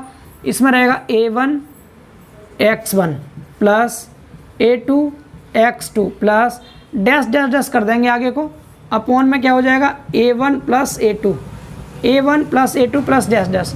a1 a2 से मतलब क्या है? ये कंपोजिट सेक्शन है, पहले आपको देखना उसके आपने कितने छोटे छोटे पार्ट्स किए हैं। यहाँ देखा तो इसके दो पार्ट्स हैं, एक तो पहला पार्ट ये हो गया, दूसरा पार्ट ये हो गया। कितने पार्ट हैं इसके? दो पार्ट हैं। तो दो पार्ट का मतलब हमें दो एरिया निकालने हैं, इसका अलग a1, इसका a2। कोई सा भी 1 2 मान सकते हैं आप, ये मैटर नहीं करता, आपको यही 1 मानना, कोई सा भी मान लें, आपकी चॉइस है। तो दो सेक्शन है तो हम क्या करेंगे? दो एरिया निकालेंगे a1 a2। अगर एक आध सेक्शन इसमें एक आध पार्ट और होता है, इसका सपोज ये आई सेक्शन होता तो नीचे भी एक पार्ट और होता, फिर हमारा तीसरा सेक्शन भी होता, तो हम कहाँ तक लिखते? a1 a2 और फिर a3 वाला भी लेते नीचे, ठीक है, यहाँ पीछे a3 तक लेते। डैट मीन्स जितने सेक्शन होंगे वहाँ तक हम लेते जाते हैं। तो मैं इसको इन शॉर्ट ऐसे कह सकता हूँ, क्या? जोड़ना मतलब सिग्मा होता है, और जो ax लिखा है ax लिख देंगे, मैं आई लगा दे रहा हूँ। आई मतलब पहला सेक्शन के लिए 1 लिखेंगे, दूसरे के लिए 2 लिखेंगे, तीसरे के लिए 3 लिखेंगे, जितने सेक्शन होंगे हम सबको लिख देंगे, और यहाँ पर सिग्मा मतलब सभी को जोड़ देंगे। सेम नीचे एरिया लेते हैं तो मैं सिग्मा ए आई लगा दूंगा, जितने एरिया होंगे उतने तक जोड़ेंगे, 1 2 3, a1 plus a2 plus a3, इस तरह से। तो ये तो आपका किसका फॉर्मूला हो गया दोस्तों? एक्स बार का फॉर्मूला हो गया। तो a1 a2 आप सभी को समझ आ रहा है क्या है यहाँ पर? a1 a2 से मतलब क्या है कि ये जो सेक्शन के पार्ट्स किए आपने, इन पार्ट्स का एरिया होगा। a1 पहले का, a2 दूसरे का, a1 a2 क्या हो गया? एरिया हो गया। समझ पा रहे हैं? a1 a2 क्या होगा यहाँ पर? एरिया। मैं लिख देता हूँ इधर, ऊपर का मिटा दे पॉइंट, आप स्क्रीनशॉट ले लें एक बार। देखिए, इस फॉर्मूले को समझना ही सबसे ज़रूरी है आपके लिए, ठीक है ना? एक्स बार समझ गए। अच्छा, बाई बार की बात करें, बाई बार का फॉर्मूला क्या होगा? बाई बार का, तो बाई बार में कुछ नहीं करना आपको। बाई बार में जहाँ x1 x2 लिखे हैं ना, x1 x2, इनको बस y1 y2 कर देना है। तो वाई बार क्या हो जाएगा? a1 y1 plus a2 y2 plus अगर तीसरा होगा तो a3 y3, ऐसे। और नीचे एरिया लेंगे a1 plus a2 plus a3 a4, इस तरह से। और अगर सिग्मा के टर्म्स में लिखेंगे इसको तो क्या हो जाएगा? ये sigma ai yi upon sigma ai। ये किसका फॉर्मूला हो गया दोस्तों? वाई बार का। समझ पा रहे हैं? एक्स बार वाई बार के फॉर्मूले। अब यहाँ मैं इन टर्म को समझाता हूँ, a1 a2 क्या है, x1 x2 क्या है, y1 y2 क्या है। तो कोई सा एक सेक्शन लेके समझाते हैं हम। जैसे मैंने L सेक्शन ले लिया, T ले लो, L ले लो, कोई भी ले लो, ठीक है। हालांकि न्यूमेरिकल भी मैं आपको कराऊंगा, बिल्कुल परेशान ना हो आप, लेकिन मैं इन टर्म्स को समझा दूँ। टर्म है क्या आपके, जिससे आपको बार बार दिक्कत ना हो समझने में, चाहे कोई भी सेक्शन हो। जैसे मैंने L सेक्शन ले रखा है, ठीक है, एंड ये इसका x अक्ष कर दिया मैंने, और ये ऊपर की तरफ इसको y अक्ष कर दिया, ठीक है। अब इसको दो सेक्शन में काटना है आपको, कहीं से भी काट सकते हैं आप, यहाँ से काट दो या यहाँ से काट दो या यहाँ से, दोनों तरह से काटेंगे, आंसर सेम आता है, चाहे जिससे काट लीजिएगा, ठीक है। दो सेक्शन है, सपोज पहला ये हो गया, दूसरा सेक्शन ये मान लिया पहला सेक्शन है, और ये मान लिया दूसरा सेक्शन है, क्लियर ना? दो सेक्शन थे इसमें। तो a1 क्या होगा? a1 पहले सेक्शन का एरिया, a1 पहले सेक्शन का एरिया, पहला सेक्शन ये है तो इसका एरिया ले लीजिएगा, आयत है, यहाँ से यहाँ तक लंबाई गुणा चौड़ाई ले लेंगे, ठीक है। a2 क्या हो जाएगा फिर? दूसरे सेक्शन का एरिया। a1 a2 समझ आया? a3 होता तो 3 सेक्शन होते तो a3 कर देते, ठीक है। एंड x1 x2 क्या होगा? x1 का मतलब क्या है? जो पहला वाला सेक्शन था इसका सेंटर देखिए कहाँ पर है, ठीक। तो पहले सेक्शन का सेंटर, और x1 मतलब है मूल बिंदु से x अक्ष की तरफ कितनी दूरी पर है ये, ठीक है। तो यहाँ से यहाँ तक जो दूरी है आपकी x1 हो जाएगी। तो क्या बोलेंगे हम? पहले सेक्शन के केंद्र की, पहले सेक्शन के केंद्र की मूल बिंदु से x अक्ष की तरफ दूरी, x अक्ष की ओर दूरी। समझ पा रहे हैं? पहले सेक्शन की एक्स अक्ष की ओर दूरी होगी x1। एंड बात करें x2 की, x2 क्या हो जाएगा, दूसरे सेक्शन का सेंटर जहाँ कहीं भी होगा, दूसरे सेक्शन का जो सेंटर है मूल बिंदु से x अक्ष की तरफ कितना, यानी इधर को ये वाला ये क्या हो जाएगा आपका x2। क्या बोल देंगे, दूसरे सेक्शन के केंद्र की मूल बिंदु से x अक्ष की ओर दूरी। समझ पा रहे हैं, तो x1 x2 क्लियर हुआ। अब बात करें y1 y2 की, तो y1 y2 क्या हो जाएंगे, इसको कंप्लीट लिख लीजिएगा। मैं यहाँ लिख देता हूँ y1 के बारे में एंड y2 के बारे में यहाँ लिख देता हूँ, यहाँ तक दिख रहा होगा, ठीक है। y1 की बात करें तो पहले y1 मतलब पहले सेक्शन का सेंटर y अक्ष की तरफ, मूल बिंदु से y अक्ष की तरफ। तो क्या लिख देंगे, पहले सेक्शन के केंद्र की मूल बिंदु से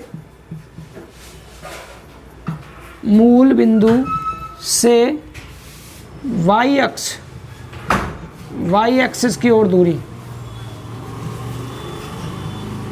y एक्स की ओर दूरी मतलब पहला सेक्शन ये है, इसका सेंटर ये है, तो मूल बिंदु यहाँ था, यहाँ से ऊपर की ओर ये कितनी दूरी पर, ये वाला क्या हो जाएगा आपका y1। समझ पा रहे हैं। एंड y2 इसी तरह से y2 बोल देंगे। y2 क्या हो जाएगा, दूसरे सेक्शन के केंद्र की मूल बिंदु से y अक्ष की ओर दूरी। तो दूसरे का सेंटर यहाँ था, मूल बिंदु यहाँ, तो यहाँ से लेकर के और ये जो दूरी आएगी ये वाली क्या हो जाएगी आपकी y2 हो जाएगी। तो ये दोनों फॉर्मूले x बार y बार के फॉर्मूले एंड ये a1 a2 x1 x2 y1 y2 ये सब आपको क्लियर हो गए होंगे अच्छे से, ठीक है ना। अब इस पर हम एक न्यूमेरिकल लगा लेते हैं, एक क्या L सेक्शन का, T सेक्शन का, I सेक्शन का, जितने भी इंपॉर्टेंट सेक्शन है मैं सभी के लगवा देता हूँ, तो उनके ऑब्जेक्टिव क्वेश्चन भी बनते हैं। तो हम इसके अब न्यूमेरिकल क्वेश्चन की ओर मूव करते हैं, इसको रफ करते हैं, ठीक है। तो देखिए दोस्तों, अब हम देखेंगे अपने कंपोजिट सेक्शन के जो हम CG निकालते हैं उन पर आधारित न्यूमेरिकल क्वेश्चन कि हम सेंटर ऑफ ग्रेविटी किस तरह से निकालेंगे किसी भी सेक्शन का, जिसमें कि सबसे पहले बात करते हैं हम L सेक्शन की, ठीक है। तो L सेक्शन की यहाँ पर आपको डायमेंशन दे रखी है इसकी, यानी कि ये जो दो लेग हैं इसकी, एक लेग ये है, एक लेग ये है, तो ये वाली लेग 4 सेंटीमीटर है, ये भी 4 सेंटीमीटर है और मोटाई यहाँ भी आपका 1 सेंटीमीटर है एंड यहाँ भी 1 सेंटीमीटर है। ये डायमेंशन आपको क्वेश्चन में दी जाएंगी एज इट इज, इसी तरह आपको क्वेश्चन लिखा आएगा और आपसे कहेगा आप इसका सेंट्रॉइड बताइए या फिर सेंटर ऑफ ग्रेविटी बताइए। तो आप इसमें क्या करेंगे, सबसे पहली चीज़ सेंटर ऑफ ग्रेविटी या सेंट्रॉइड निकालने के लिए आपको फॉर्मूला याद होना चाहिए। जस्ट अभी मैंने आपको बताया था एक्स बार का फॉर्मूला क्या होता है। अब इसमें कितने सेक्शन है, इसमें 2 सेक्शन है, एक ये हो गया, एक ये हो गया, ठीक है। तो एक्स बार का फॉर्मूला हो जाएगा आपका a1 x1 plus a2 x2 upon में a1 प्लस a2, ये एक्स बार का फॉर्मूला हो गया। एंड इसका बाई बार का फॉर्मूला क्या होगा, जस्ट अभी बताया था आपको, a1 by 1 plus a2 by 2 upon में a1 प्लस a2। ये दोनों फॉर्मूले आपको याद रखने हैं, ठीक है। अगर 3 सेक्शन होते तो a3 तक करते इसको सॉल्व, क्लियर ना। अभी आपको मैं बता ही चुका हूँ। अब सबसे पहली चीज़ हमें वैल्यू क्या क्या निकालनी है, हमें 6 वैल्यू निकालनी है। a1 निकालना है, a2 निकालना है, x1 निकालना है, x2 निकालना है, y1 निकालना है एंड y2 निकालना है। इस सेक्शन में ये 6 वैल्यू निकालेंगे। अगर आप इन वैल्यूज़ को निकालना सीख गए तो आपके लिए बिल्कुल चुटकी में सॉल्व करना सीख जाएंगे आप इसको, ठीक है। बहुत आसान हो जाएगा आपके लिए क्वेश्चन। सबसे पहली चीज़ एक्स अक्ष बनाएंगे आप इधर को, ये क्या होगी इसकी एक्स अक्ष होगी, ये एक्स अक्ष, ठीक है।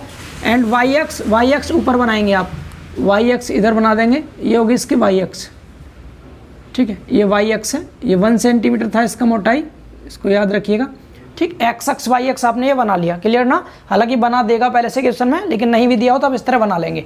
अब a1 a2 का मतलब हमें यहाँ 2 सेक्शन काटने हैं अलग अलग। अब ये L सेक्शन है, इसको आप 2 तरह से काट सकते हैं, बिल्कुल भी परेशान ना आप, चाहे जैसे काट लीजिएगा। या तो आप इधर से काट दो सीधा इसको, इस तरह से ऐसे सीधा काट दो यहाँ से, तो एक सेक्शन ये बन गया, एक सेक्शन ये बन गया। इसके अलावा आप इसको ना काट के ऐसे काट सकते थे सीधा सीधा, किसी भी तरह से काट लीजिएगा, आपका CG बिल्कुल सेम आएगा, ठीक है ना। तो मैंने सपोज इसको इस तरह काट दिया है, क्लियर। तो इस तरह काटने पर एक सेक्शन कोई सा भी किसी को मान सकते हैं। सपोज मैंने इसको पहला मान लिया, इसको दूसरा मान लिया, ठीक है, ये दूसरा सेक्शन हो गया। आप इसको पहला इसको दूसरा मान सकते हो, आंसर चेंज नहीं होगा, आंसर सेम ही आएगा, ठीक है। किसी को भी मान लें आप, ये पहला ये दूसरा। किसी और क्वेश्चन में हम इसको पहला इसको दूसरा मान लेंगे, बिल्कुल परेशान ना हो, आपको हर तरह से सिखा दूंगा। कोशिश करनी है आपको सीखने की, बहुत ध्यान से आप सीखेंगे, ठीक है। सबसे पहले a1 a2 निकालेंगे। तो a1 मतलब होता है पहले सेक्शन का एरिया, a1 मतलब पहले सेक्शन का एरिया। तो पहले सेक्शन का एरिया कितना आएगा, यहाँ देख लीजिए, ये सेक्शन है पहला, इसकी लंबाई 4 सेंटीमीटर, चौड़ाई 1 सेंटीमीटर। आयत है, आयत का क्षेत्रफल लंबाई गुणा चौड़ाई होता है, तो 4 × 4 हो गया, यानी 4 × 1। तो ये कितना आ गया दोस्तों, 4 × 1 से ये आ गया 4 सेंटीमीटर स्क्वायर। समझ आया। A2 निकालेंगे, A2 मतलब दूसरे सेक्शन का एरिया। दूसरा सेक्शन कहाँ है? ये वाला आपका। कहाँ तक है ये? यहाँ तक सेक्शन है ये। अब यहाँ तक है तो इसकी लंबाई नीचे तक तो 4 थी, लेकिन हमें यहाँ तक चाहिए, यहाँ तक चाहिए। डेट मीन्स अब कितनी हो जाएगी? 4 में से ये वाली 1 सेंटीमीटर कम कर दो अब, तो यहाँ से यहाँ तक कितना बचेगा? ये 3। यहाँ से यहाँ तक कितना बचेगा दोस्तों? ये बचा आपका 3 सेंटीमीटर। समझ पा रहे हैं? तो 3 सेंटीमीटर दूसरे सेक्शन की लंबाई है और चौड़ाई कितनी है? 1 सेंटीमीटर। तो ये हो जाएगा आपका 3 × 1। डेट मीन्स कितना हो गया? 3 सेंटीमीटर स्क्वायर। समझ आ रहा है सभी को? अब इसके बाद आगे बात करते हैं हम। A1 A2 निकल गए, X1 X2 और Y1 Y2 की। X1 की वैल्यू एंड X2 की वैल्यू ध्यान से समझेंगे। X1 X2 निकालने के लिए आप क्या करेंगे?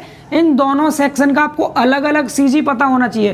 पहले सेक्शन का CG बिल्कुल यहाँ सेंटर पे काम करेगा, जो इधर से 2 सेंटीमीटर पे होगा। आधा होता है ना CG, ऐसे ही इसका CG बिल्कुल इस वाले का यहाँ बीच में काम करेगा, यहाँ एकदम यहाँ पर। ठीक है, X1 का मतलब है जो ओरिजिन होता है, मूल बिंदु, जहाँ पर Y अक्ष और X अक्ष आपस में मिल रहे हैं, ये वाला O। इस O से X अक्ष की तरफ पहले सेंटर की जो दूरी होगी, यानी यहाँ से यहाँ तक की दूरी, ये दूरी क्या कहलाएगी? यहाँ से यहाँ तक X1। ये वाली दूरी क्या हो जाएगी हमारी? X1। तो ये दूरी कितनी होगी? टोटल 4 है, तो ये हो जाएगी आपकी 2 सेंटीमीटर। कितनी? 2 सेंटीमीटर। बस आपको ये डिस्टेंस ही ध्यान से समझनी है, बाकी तो क्वेश्चन आसान होता है। X2 का मतलब X अक्ष की तरफ देखेंगे, मूल बिंदु से दूसरा सेंटर कितनी दूरी पर है। मतलब ये सेंटर इधर से, मूल बिंदु ये है ना, इस साइड को, तो यहाँ से यहाँ तक ये कितना है? ये वाला, ये X2 हो जाएगा। कितना है ये? ऊपर 1 था तो 1 का आधा होगा, ये 1 का आधा मतलब 0.5 कह दीजिए, 0.5 सेंटीमीटर। X1 X2 क्लियर हुआ सभी को? अब Y1 Y2 को और ध्यान से समझना, Y1 and Y2। Y1 Y2 मतलब पहला CG Y अक्ष की तरफ मूल बिंदु से कितनी ऊंचाई पर है। तो मूल बिंदु ये है, पहले सेक्शन का सेंटर यहाँ था, तो ऊपर की ओर कितना है? यहाँ से यहाँ तक ये, तो यहाँ 1 था, 1 का आधा कर दो, कितना हो गया? Y1 का मान 0.5 सेंटीमीटर। समझ पा रहे हैं? अब बात करते हैं Y2 की। Y2 को बहुत ध्यान से समझना है आपको, बहुत ज़्यादा ध्यान से। ये सेंटर है, यानी हमें O से लेकर के और इस सेंटर तक पहुँचना है, दूसरे सेक्शन के सेंटर तक। तो यहाँ तक जब आप जाएंगे तो एक तो यहाँ से यहाँ तक की दूरी ये हो गई, ये वाली यहाँ से यहाँ तक की दूरी है, ठीक, ये वाली यहाँ से यहाँ तक, और मूल बिंदु तक यहाँ नीचे तक आना है आपको। तो ये दूरी कितनी है? देखो, ये सेक्शन आपको ऊपर वाला 3 सेंटीमीटर लंबाई का था, तो सेंटर 1.5 हो जाएगा। यहाँ से यहाँ तक कितना हो गया? 1.5। और नीचे वाला ये टोटल जुड़ेगा यहाँ से यहाँ तक का 1 सेंटीमीटर, ये है 1.5, तो यहाँ से यहाँ तक हो गया ऊपर वाले सेक्शन का सेंटर, और 1 नीचे वाला, तो 1.5 और प्लस में 1 नीचे वाला, तो टोटल कितना हो गया आपका? ये 2.5 सेंटीमीटर। ये दूरियां सभी को क्लियर हुई अच्छे से? बस यही आपको ध्यानपूर्वक देखना था। उम्मीद करते हैं आपको समझ आ गया होगा। अब भी अगर आपको X1 X2 नहीं समझ आया तो एक और सेक्शन करेंगे आगे, T सेक्शन, वहाँ क्लियर कर लेंगे। मैं आपको T section, L section, I section, Z section, कई सारे सेक्शन कराऊंगा, तो आपको अच्छे से याद हो जाएगा ये। और एक क्वेश्चन सेक्शन का जरूर आएगा, बहुत आसान क्वेश्चन आएगा। ठीक है, चलिए अब इसमें वैल्यू पुट करके देखते हैं हम। यहाँ वैल्यू रख दीजिए। अगर हम इसका X1 बार निकालेंगे, X बार यानी X बार निकालेंगे, तो वैल्यू पुट कीजिए। A1 का मान कितना है? 4 है, गुणा X1 की वैल्यू 2 है, प्लस में A2 का मान कितना है? A2 दूसरा एरिया 3 है, और इनटू में X2 की वैल्यू कितनी है? 0.5। यहाँ तक समझ आ रहा है? अपॉन में A1 प्लस A2 यानी 4 + 3, ये हो गई X1। इसको सॉल्व कर लीजिए, 4 दूनी 8 हो गया, प्लस में 1 का आधा कर दीजिए, कितना हो गया? 1.5 हो गया, अपॉन में 3 का आधा 1.5 हो गया ये, और 4 3 7 हो गया, यानी 9.5/7। इसको डिवाइड कर लेंगे तो X बार की जो वैल्यू मिल जाएगी 7 × 7 हो गया, पॉइंट 2 बचे 25 हो गए, और 7 × 21, 7 × 5 35, 1.35 आ गया आपका सेंटीमीटर में। कितना आ गया? 1.35। समझ पा रहे हैं? तो इसका आंसर बिल्कुल सही आ रहा है, X बार का मान। सभी को समझ आया दोस्तों? ये पहला आंसर। ठीक, अब Y बार निकालने के लिए यहाँ पर वैल्यू पुट कर दीजिए। Y बार के लिए क्या क्या वैल्यू है? A1 का मान 4 रहेगा, Y1 की वैल्यू, Y1 0.5 है, 0.5, प्लस A2 का मान 3 है, Y2 की वैल्यू, Y2 2.5 है, 2.5 अपॉन A1 प्लस A2। इसको सॉल्व करेंगे यहाँ से तो कितना आ जाएगा? ये 4 का आधा कीजिए, 2 हो गया, प्लस में 3 का 2.5 गुना 7.5 हो गया, अपॉन में 7 हो गया, यानी कितना हो गया? 9.5/7, तो सेम आएगा ये भी 9.5/7, यहाँ भी 9.5/7 था। तो Y बार की वैल्यू क्या आ जाएगी यहाँ से? Y bar equal to 1.35 centimetre. तो Y बार भी कितना आ रहा है? 1.35 आ रहा है। X बार Y बार आपके इस तरह से निकल गए इस सेक्शन के। अब चूंकि ये पहला क्वेश्चन था तो मैंने समझाया है, इसलिए थोड़ा सा टाइम लगा है। अगला सेक्शन और फास्ट करेंगे हम, ठीक है? यहाँ तक क्लियर हुआ सभी को? अब देखिए ध्यान से, यहाँ पर CG मैं आपको दिखाता हूँ कहाँ पर लाई करेगा पूरे सेक्शन का CG। ठीक है, इसको मिटा दें। एक बार आप इसका स्क्रीनशॉट ले लीजिए, जिससे मैं आपको इसका सेंटर समझा सकूँ कहाँ होगा। अब देखिए इसके CG की बात करें, ये मूल बिंदु है तो x अक्ष की तरफ कितना जाना है हमें, 1.35 जाना है। ध्यान से देखिएगा, यहाँ से यहाँ तक ये 1 था तो थोड़ा सा आगे इधर कहीं आएगा, तो यहाँ कहीं आया आप कितना 1.35 एंड y अक्ष की तरफ भी कितना जाना है आपको 1.35, तो मूल बिंदु से ऊपर 1.35, तो 1 तो यहाँ से यहाँ तक हो गया 0.35 यहाँ समथिंग, इन दोनों को आपस में मिला दीजिए तो जहाँ कहीं आएगा वहाँ इसका सेंटर आ जाएगा। यहाँ ये क्या आ गया, इसका सेंटर आ गया आपका यहाँ पर, यानी x बार y बार, ये हो गया आपका यहाँ से यहाँ तक का x बार, यहाँ से यहाँ तक क्या हो गया, सॉरी ये हो गया y बार, और इधर क्या हो गया आपका ये यहाँ से यहाँ तक का ये हो गया x बार। समझ पा रहे हैं? तो यहाँ पर आपका इसका CG लाई करेगा। CG एक काल्पनिक बिंदु होता है, ये बॉडी के बाहर भी लाई कर सकता है, जैसे कि आपका यहाँ पर कर रहा है लाई, L सेक्शन का CG इधर आ रहा है, डेट मीन्स ये बाहर भी लाई कर सकता है। क्लियर हुआ सभी को? तो ये x बार y बार आप निकाल चुके हैं इसका इजीली। अब चलते हैं अगले सेक्शन की ओर, जो कि हमारा T सेक्शन है। इसको रफ करते हैं और देखते हैं T सेक्शन। तो देखिए दोस्तों, बात करते हैं अपने अब T सेक्शन की। अब T सेक्शन का क्वेश्चन सॉल्व करेंगे। T सेक्शन का क्वेश्चन सॉल्व करने से पहले मैं आपको एक इंपॉर्टेंट बात बताना चाहूँगा, सिमेट्रिक सेक्शन क्या होता है। सिमेट्रिक, बिकॉज आपसे पूछ सकता है एग्जाम में सिमेट्रिक सेक्शन के बारे में। हिंदी कहते हैं इसको सममित काट, ठीक है। सिमेट्रिक सेक्शन का मतलब हो गया सममित काट। एक ऐसा सेक्शन, ध्यान से सुनेंगे, सिमेट्रिक सेक्शन क्या होता है, एक ऐसा सेक्शन जिसको बीच में से काटने पर वो बिल्कुल सेम दो बराबर पार्ट में बट जाता है। कैसे? जैसे आपने अभी T सेक्शन ये बना रखा है, ये आपने T सेक्शन बनाया, ठीक है। यहाँ पर क्या हो गया आपका, ये T सेक्शन है। अब अगर आप इस T सेक्शन को देखेंगे तो आपको इसको बीच में से कट करना है। सपोज मैंने इसको यहाँ से बीच में से कट कर दिया, समझ पा रहे हैं, यहाँ से कट किया बीच में से, तो अब इधर का पार्ट बिल्कुल सेम हो गया। तो हमारा T सेक्शन इस y अक्ष पर क्या हो गया, y अक्ष पर T सेक्शन सममित हो गया, सिमेट्रिक हो गया। समझ पा रहे हैं ना।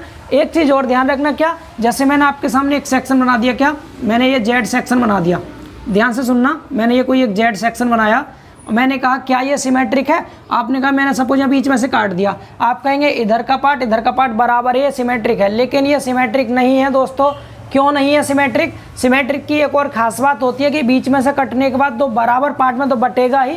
इसके अलावा अगर हम इसको ऐसे करके इसके ऊपर ओवरलेप कराएं, यानी इसको काट के अगर इसके ऊपर ऐसे ओवरलेप कर दें, इसको फोल्ड कर दें ऐसे, तो ये इसको पूरा ढक लेना चाहिए, पूरा कवर कर लेना चाहिए, तब इसको हम सिमेट्रिक सेक्शन कहेंगे। अब हमने इसको काट तो दिया बीच में से, इधर हमारा इतनी दूरी, इधर भी इतनी दूरी बची सेम, इधर का सेक्शन निकल रहा है, इधर निकल रहा है। लेकिन अगर मैं काट के इसको ऐसे ऊपर फोल्ड करूंगा तो ये वाला जो सेक्शन है ये इसके ऊपर ना आके इधर आ जाएगा, यानी ये इसको पूरा ढकेगा नहीं, इसलिए जेड सेक्शन आपका सिमेट्रिक नहीं होता।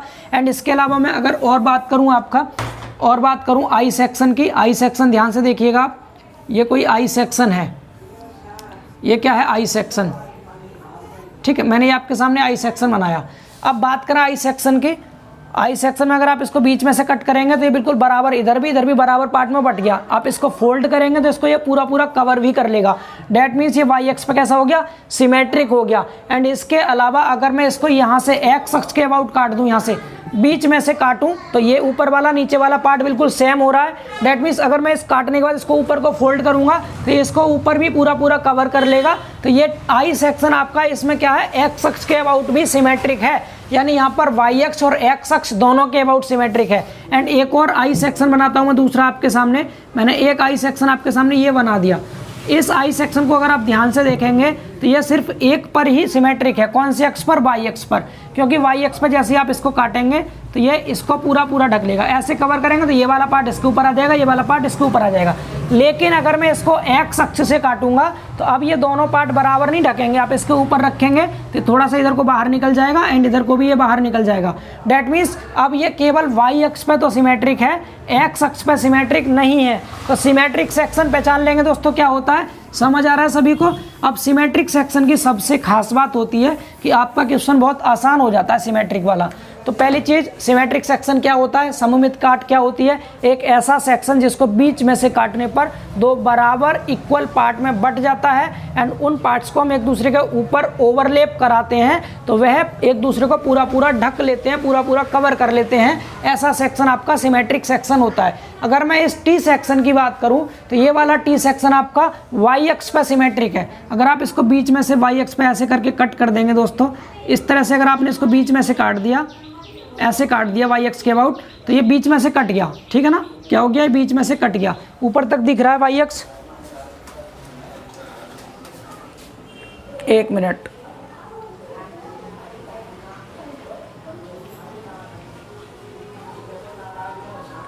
यस अब दिख रहा होगा, ठीक है, क्लियर ना।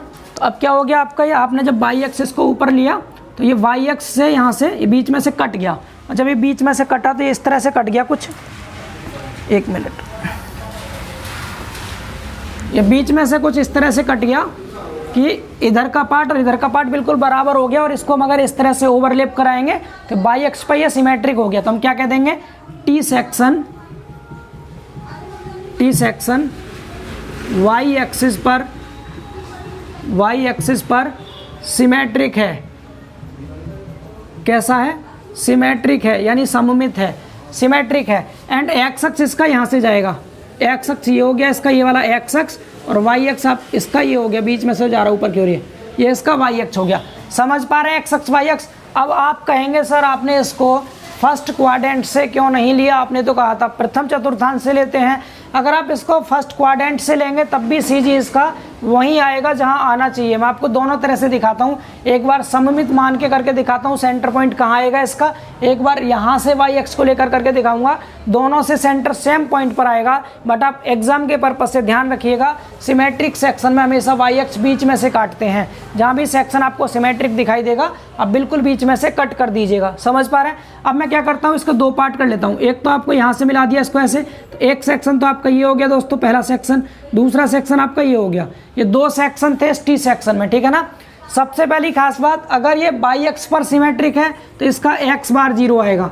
क्या आएगा, इसका एक्स बार 0 आएगा। और अगर ये एक्स अक्ष पर सिमेट्रिक होगा तो इसका बाई बार 0 आता है। कैसे आता है ध्यान से समझिएगा। मुझे एक्स बार निकालना है, ठीक है। एक्स बार के लिए पहले मैं वैल्यू निकालूंगा, क्या क्या, मैं यहाँ फॉर्मूला लिख रहा हूँ। एक्स बार का formula a1 x1 plus a2 x2 upon a1 plus a2। ऐसे अगर मैं इसका बाई बार निकालूंगा तो a1 by 1 plus a2 by 2 upon a1 plus a2। समझ पा रहे हैं, ये एक्स बार वाई बार के फॉर्मूले हो गए। क्या क्या वैल्यू चाहिए मैं यहाँ वैल्यू निकाल कर दिखाता हूँ। हालांकि ये तो मैं डायरेक्ट लिख दिया है, बट मैं आपको बताऊंगा कैसे एक्स बार 0 आता है वाई एक्स पर सिमेट्रिक कोई सेक्शन हो तो उसका। तो यहाँ देखें a1 की वैल्यू क्या आएगी, a1 की वैल्यू, एरिया पहला सेक्शन ये माना है, इसका एरिया यहाँ से यहाँ तक कितना 10 है, ये 2 है, 10 दूनी 20 हो गया, 20 सेंटीमीटर स्क्वायर। एंड बात करें a2 की, तो a2 कितना आएगा, इधर निकाल दे रहे हैं, ठीक है।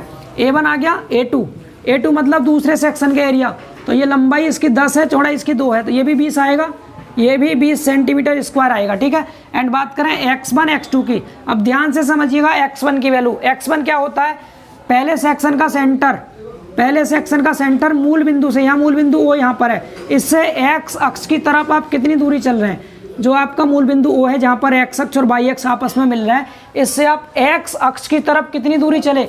ये सेंटर आपका बिल्कुल इसको ऊपर लाई कर रहा है, मतलब आप x की तरफ बिल्कुल भी नहीं चले, y की तरफ चले हैं ऊपर। समझ पा रहे हैं, तो x की तरफ बिल्कुल नहीं चले, इसका मतलब क्या हो गया, ये 0 हो गया। x1 क्या हो गया, 0, क्योंकि मूल बिंदु से x अक्ष की तरफ आप सेंटर तक जाने के लिए कोई दूरी चले ही नहीं।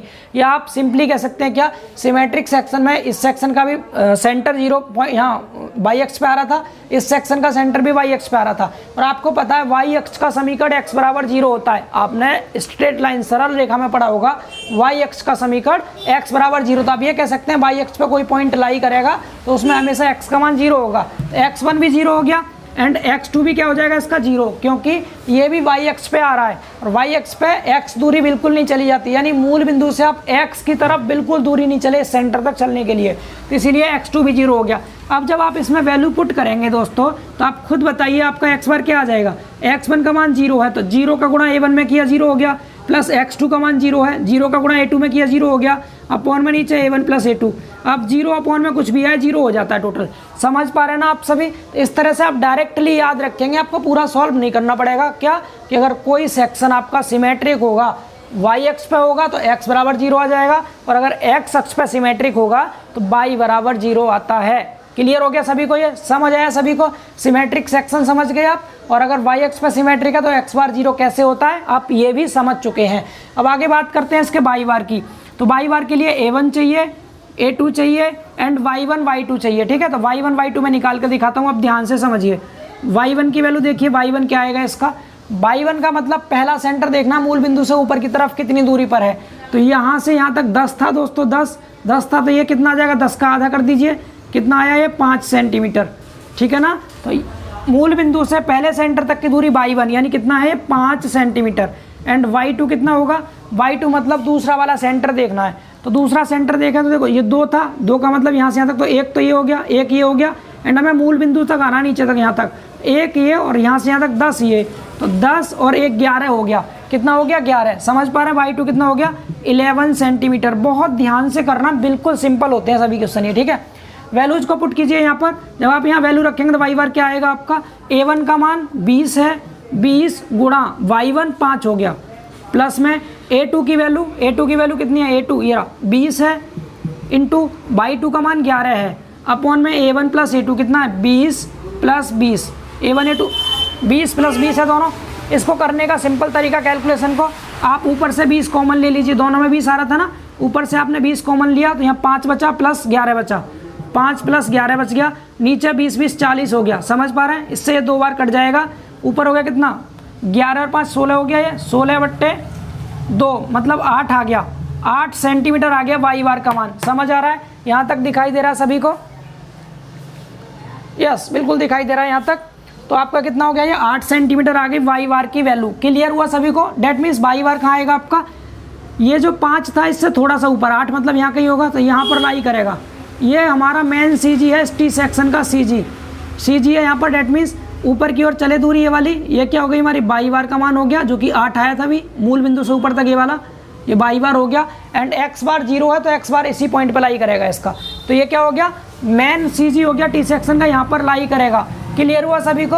तो टी सेक्शन जब भी आएगा उसमें आपको केवल y1 की वैल्यू पूछेगा, x बार अपने आप 0 होगा। ऑप्शन भी देख के आप टिक कर सकते हैं इजीली। मैं आपको ऑब्जेक्टिव क्वेश्चन भी कराऊंगा, बट मैं आपको यहाँ पर CG निकालना सिखा रहा हूँ, आप कैसे CG को इजीली सॉल्व कर सकते हैं। अब ये तो हो गया, मैंने बीच में से x को लिया, तो उस केस में हम इस तरह निकाल देना है, ठीक है। अब आप कहेंगे नहीं सर हमें तो फर्स्ट क्वाड्रेंट से लेना है, और आप पहले चतुर्थांश से लेकर के तब दिखाइए कि सेंटर यहीं पे आएगा, तब भी देखिए दोस्तों सेंटर यहीं आएगा। बस उस केस में x बार की वैल्यू यहाँ से यहाँ तक की ये वाली x बार की वैल्यू आ जाएगी। जब आप यहाँ से yx मानेंगे तो यहाँ से यहाँ तक x बार आ जाएगा, जो कि 5 होगा, x बार का मान 5 आ जाएगा जब आप इसको फर्स्ट क्वाड्रेंट में लेंगे तब। चलिए करके दिखाते हैं कैसे, इसको सॉल्व करके दिखाते हैं, आपका कन्फ्यूजन दूर करते हैं। और उससे पहले आप इसका स्क्रीनशॉट ले लीजिए जो मैंने आपको समझाया है जल्दी से।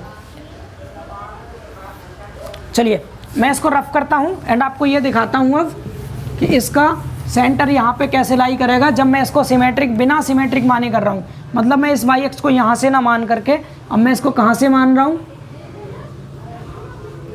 अब मैं इसको yx को बीच में से ना मान करके इसी क्वेश्चन को मैं चेंज करके आपको दिखा रहा हूँ।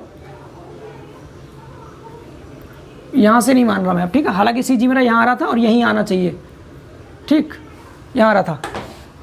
yx को मैंने सपोज यहाँ से ले लिया, हालांकि ऐसा करना नहीं है आपको, लेकिन मैं आपकी कन्फ्यूजन दूर कर रहा हूँ कि आप फर्स्ट क्वाड्रेंट में लेके भी करेंगे तब भी आंसर पे कोई फ़र्क नहीं पड़ेगा। हालांकि सिमेट्रिक सेक्शन में बीच में से ही आपको लेना है हर हाल में। ये yx आपने सपोज यहाँ मान लिया, एग्जाम में मत करना है ऐसा, बस मैं आपको इस टॉपिक को अच्छे से क्लियर करने के लिए कर रहा हूँ कि हम कहीं से भी अक्ष को लें, बाहर से लें या बीच में से लें, सेंटर यहीं पाएगा जहाँ आता है इसका, ठीक है ना। करके दिखाते हैं, देखिए इस केस में a1 a2 तो वही रहेंगे सेम 20 सेंटीमीटर स्क्वायर, और a2 कितना है, a2 भी आपका 20 सेंटीमीटर स्क्वायर, यानी कि 2 गुणा 10, 10 दूनी 20 हो गया, पहला भी है, ठीक, इस भी 10 गुणा 2 ये भी 20 हो गया। अब अगर आप x1 निकालेंगे, इस बार x1 की वैल्यू क्या होगी, पहले सेक्शन का सेंटर, पहला ये 10 वाला सेक्शन है, 10 का आधा 5 होता है, यहाँ आएगा हमारा पहला यानी C1 की वैल्यू। तो इसको मूल बिंदु यहाँ पर है इस बार, तो यहाँ से इधर चलेंगे सेंटर तक, यहाँ से यहाँ तक कितनी दूरी है ये वाली दोस्तों, यहाँ से यहाँ तक की दूरी कितनी है आप ध्यान से देखिए। ये टोटल 10 था तो इसका सेंटर भी बीच में यहाँ लाई करेगा, ये एक दूसरे के ऊपर है, तो यहाँ से यहाँ तक ये भी 5 है, ये भी 5 है, यानी x1 का मान भी कितना है 5 सेंटीमीटर, और x2 का मान भी कितना है 5 सेंटीमीटर। मूल बिंदु से पहला CG जो था आपका, जो पहला सेंटर था ये वाला भी 5 पर है, दूसरा सेंटर भी कितने पर है 5 पर है। डेट मीन्स यहाँ पर जब हम x बार निकालेंगे, फॉर्मूला होता है a1 into x1 plus a2 into x2 upon में a1 प्लस a2। समझ पा रहे हैं, ऊपर से 20 कॉमन ले लो, 5 प्लस 5 10 हो जाएगा ये, अपॉन में नीचे 40 हो गया, इसको काट दिया आपने 2 बार, इसको 10 से काटा 5 बार, कितना आ गया 5 सेंटीमीटर। मैं पहले ही कह रहा था आपसे 5 सेंटीमीटर ही आएगा, ठीक है ना। x बार का मान 5 सेंटीमीटर, y बार पे कोई असर नहीं पड़ेगा, y बार सेम रहेगा, बिकॉज a1 का मान 20 हो गया, y1 मूल बिंदु से पहला सेंटर ऊपर की तरफ 5 है, 5 ले लिया, प्लस a2 इंटू y2 मतलब दूसरा सेंटर ये वाला, तो यहाँ से यहाँ तक 10 हो गया, और एक ये 11 अपॉन में a1 प्लस a2, तो 20 प्लस 20, ऊपर से 20 कॉमन लिया, 5 और 11 16 बचा, अपॉन नीचे कितना 40 हो गया, इससे ये 2 बार कट गया, और ये आपका 8 सेंटीमीटर ही आ गया। तो y बार तो सेम रहेगा 8 सेंटीमीटर, तो यहाँ से ऊपर 8 चलना, देखो यहाँ से यहाँ तक 5 था, ये 8 यहाँ आएगा, समथिंग यहाँ कहीं आएगा 10 से थोड़ा कम, ये हो गया 8 सेंटीमीटर, ठीक है। एंड x बार यहाँ से यहाँ तक 5, ये कितना आया था 5, तो आप खुद समझ सकते हैं x बार की वैल्यू और ये y बार की वैल्यू चेंज हुई है, सेंटर पॉइंट चेंज नहीं होगा, सेंटर पॉइंट वहीं रहा जब हमने इसको बाहर से x को ले लिया। तो समझ पा रहे हैं, लेकिन आपको इस तरह नहीं निकालना, सीधे कह दीजिएगा ये सिमेट्रिक है टी सेक्शन, तो हम इसको बीच में से काट देंगे। जो भी सेक्शन सिमेट्रिक होता है हमेशा उसको बीच में से कट कर देते हैं। अब टी सेक्शन में आपको कोई कंफ्यूजन नहीं होगी, टी सेक्शन की हेल्प से आप सिमेट्रिक सेक्शन जान गए क्या होता है, सिमेट्रिक सेक्शन का x बार y बार कैसे निकालते हैं ये भी आप सीख चुके हैं, एंड बिना सिमेट्रिक के भी आपको करना होता तब भी आप इसको इस तरह से कर सकते थे। लेकिन एग्जाम में जब ऑप्शन देगा आपको इसका सीजी, तो यहाँ पर 0 लिखा होगा और यहाँ पर 8 सेंटीमीटर लिखा होगा। ऐसा क्यों? क्योंकि ये सिमेट्रिक है, इसको बीच में से काटा जाता है। क्लियर ना? इसको रफ करते हैं और देखते हैं अपना अगला section I section. I section को और ध्यान से देखेंगे, हटा दें इसको। अब देखिए दोस्तों, बात करते हैं अपने तीसरे क्वेश्चन की, और तीसरे क्वेश्चन में हम देखेंगे आई सेक्शन को, ठीक है। तो आई सेक्शन का डायग्राम आपके सामने बना हुआ है। अब आप खुद बता सकते हैं ये कौन से अक्ष पर सिमेट्रिक है। अगर आप ध्यान से देखेंगे, अगर मैं इसको बीच में से कट कर देता हूँ, मैं सपोज इसको बीच में से काट रहा हूँ यहाँ से, जब आप इसको दोस्तों बीच में से काट देंगे तो ये बराबर 2 पार्ट में बढ़ जाएगा। यानी इसको बीच में से कट कर देने पर, वाई अक्ष से काटने पर इधर का पार्ट बिल्कुल बराबर हो गया। अगर आप इसको ऐसे करके कवर ओवरलैप कराएंगे तो इसको पूरा ढक लेगा ये, ठीक है ना। डेट मीन्स ये वाई अक्ष पे क्या है, ये वाई अक्ष पे हमारा सेक्शन सिमेट्रिक है। ये जो आई है आपका वाई अक्ष पे सिमेट्रिक है।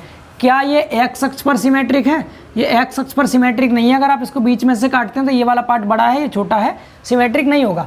तो वाई अक्ष पर सिमेट्रिक, इसलिए हम इसको हमेशा बीच में से काट देंगे और इधर को हमारा एक्स अक्ष आ जाएगा, इस साइड को एक्स अक्ष आ गया, इस साइड को वाई अक्ष आएगा। अब कुछ बच्चों का ये सवाल रहता है कि अगर ये एक्स अक्ष पे भी सिमेट्रिक होता, सपोज ये जितना ऊपर वाला है उतना नीचे होता। अच्छा, मैं इनके नाम और बता दूं एक बार, कभी पूछ ले आपसे, जैसे ये कोई टी सेक्शन है, ये टी सेक्शन है, तो इसका ये ऊपर वाला जो पोर्शन होता है इसको हम फ्लैंज बोलते हैं। क्या बोलते हैं? फ्लैंज।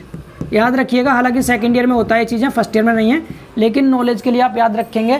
टी सेक्शन का या एल सेक्शन का या फिर किसी आई सेक्शन का जो हॉरिजॉन्टल कंपोनेंट होता है, जो क्षैतिज वाला मेंबर होता है, उसको फ्लैंज कहते हैं। एंड जो वर्टिकल वाला होता है इसको वेव बोलते हैं। इसको क्या बोलते हैं? वेव, ठीक है। इसको हम वेव कहते हैं, वेव, WEV वेव। वेव या फिर दूसरा नाम इसका रिब होता है, RIV रिब। दूसरा नाम क्या होता है इसका? रिब होता है। तो याद रखेंगे, अगर मैंने कहा आई सेक्शन में, इसमें आई सेक्शन में 2 फ्लैंज होते हैं, एक ऊपर वाला फ्लैंज, एक नीचे वाला फ्लैंज। बीच वाला ये वेव है, तो इनको हम नाम से बुलाएंगे भी, ठीक है ना। नाम से क्या बोलेंगे? इसको फ्लैंज, इसको वेव बोलेंगे, ताकि हम आगे के लिए भी प्रिपेयर रहें पहले से ही, ठीक है। तो अब यहाँ पर अगर आप देखें, इसका ऊपर वाला फ्लैंज छोटा है, नीचे वाला फ्लैंज इसका बड़ा है। अगर नीचे वाला फ्लैंज भी इसका ऊपर वाले जितना ही होता, तो इस केस में हम एक्स बार वाई बार क्या 0 0 ले लेते। यानी अगर ये भी इतना होता तो हम कहते हैं एक्स अक्ष पे भी सिमेट्रिक है, तो इसका मूल बिंदु पर ही क्या पड़ जाता? सेंटर आता, बिल्कुल बीचा बीच में। मतलब अगर ये आपका आई सेक्शन इस तरह से है, ये कोई इस तरह का आई सेक्शन है जो आपका दोनों अक्ष पे सिमेट्रिक है, आप देखेंगे बीच में से काटेंगे तो बराबर कट गया, इधर से काटेंगे तब भी बराबर कट गया। हाँ जी, इसका जो सेंटर आएगा बिल्कुल यहीं आएगा, बिल्कुल बीच में ही लाई करेगा। यानी कि एक्स बार का मान भी 0, वाई बार का मान भी 0। लेकिन क्वेश्चन में कभी कभी एक्स बार को तो 0 ले लेता, वाई बार की कुछ वैल्यू दे रखी होती है, ठीक है। तो वाई बार की जब वैल्यू दे रखी होती है तो इस केस में एक्स अक्ष को यहाँ पर नहीं लिया गया होगा, फिर उस केस में एक्स अक्ष को यहीं लेते हैं। हालांकि है दोनों पे ही सिमेट्रिक, लेकिन इसको फिर केवल वाई अक्ष पर सिमेट्रिक लिया गया है, एक्स पर सिमेट्रिक नहीं लिया। तो यहाँ से यानी इस मूल बिंदु से और ऊपर तक की ये जो वैल्यू आएगी, फिर यहाँ पर वाई बार की वैल्यू आ जाती है निकल कर, ठीक है ना। समझ पा रहे हैं ना? इस तरह से वाई बार की यहाँ पर वैल्यू दिखा देता है उस सेक्शन में भी जिसमें दोनों पर सिमेट्रिक हो। तो बिल्कुल कंफ्यूज ना हो, ऑप्शन में अगर डबल 0 दिखाई दे और दोनों पर सिमेट्रिक है तब तो इसी को टिक करेंगे आप 0 0, ठीक है। एंड अगर केवल पहला वाला, अगर ये वाई एक्स पर सिमेट्रिक कर रखा है, दूसरा एक्स अक्ष पर सिमेट्रिक नहीं किया, तो एक्स बार 0 आएगा, वाई बार 0 नहीं आता है, ठीक है। भले ही चाहे दोनों पे सिमेट्रिक क्यों ना हो, इन्होंने अक्ष को नीचे से ले रखा होगा उस केस में। सेम हमारा यहाँ पर क्वेश्चन क्या है, अब ये बाई अक्ष पे सिमेट्रिक है तो हम क्या लिख देंगे, दिया गया आई सेक्शन, दिया गया आई सेक्शन, दिया गया आई सेक्शन वाई अक्ष पर सिमेट्रिक है। सिमेट्रिक मतलब हो गया सममित, सिमेट्रिक है। वाई अक्ष पर क्या है, सिमेट्रिक है, इसीलिए इसका जो एक्स बार आएगा क्या आएगा, वो 0। क्यों आएगा, क्योंकि सपोज हमने इसको यहाँ से काट दिया, इसको यहाँ से काट दिया, ये पहला सेक्शन है, ये दूसरा सेक्शन है और ये तीसरा सेक्शन है। पहले सेक्शन का सेंटर बिल्कुल बीच में आएगा यहाँ पर, दूसरे का सेंटर बिल्कुल बीच में यहाँ आएगा, तीसरे का सेंटर यहाँ आएगा, मतलब x1 का मान भी इसमें 0 है यहाँ, यानी कि x1 ये मूल बिंदु है, यहाँ पर x अक्ष है, ये y अक्ष है, तो जहाँ पर दोनों पॉइंट अक्ष मिलते हैं मूल बिंदु होता है। तो मूल बिंदु से x अक्ष की तरफ पहले सेक्शन पर जाने के लिए कोई दूरी नहीं चली आपने, x1 भी 0 था। दूसरे सेक्शन ये है मूल बिंदु से इस पर पहुँचने के लिए y अक्ष पर तो चलिए आप, x पर बिल्कुल नहीं चले, तो x2 भी आपका 0 था।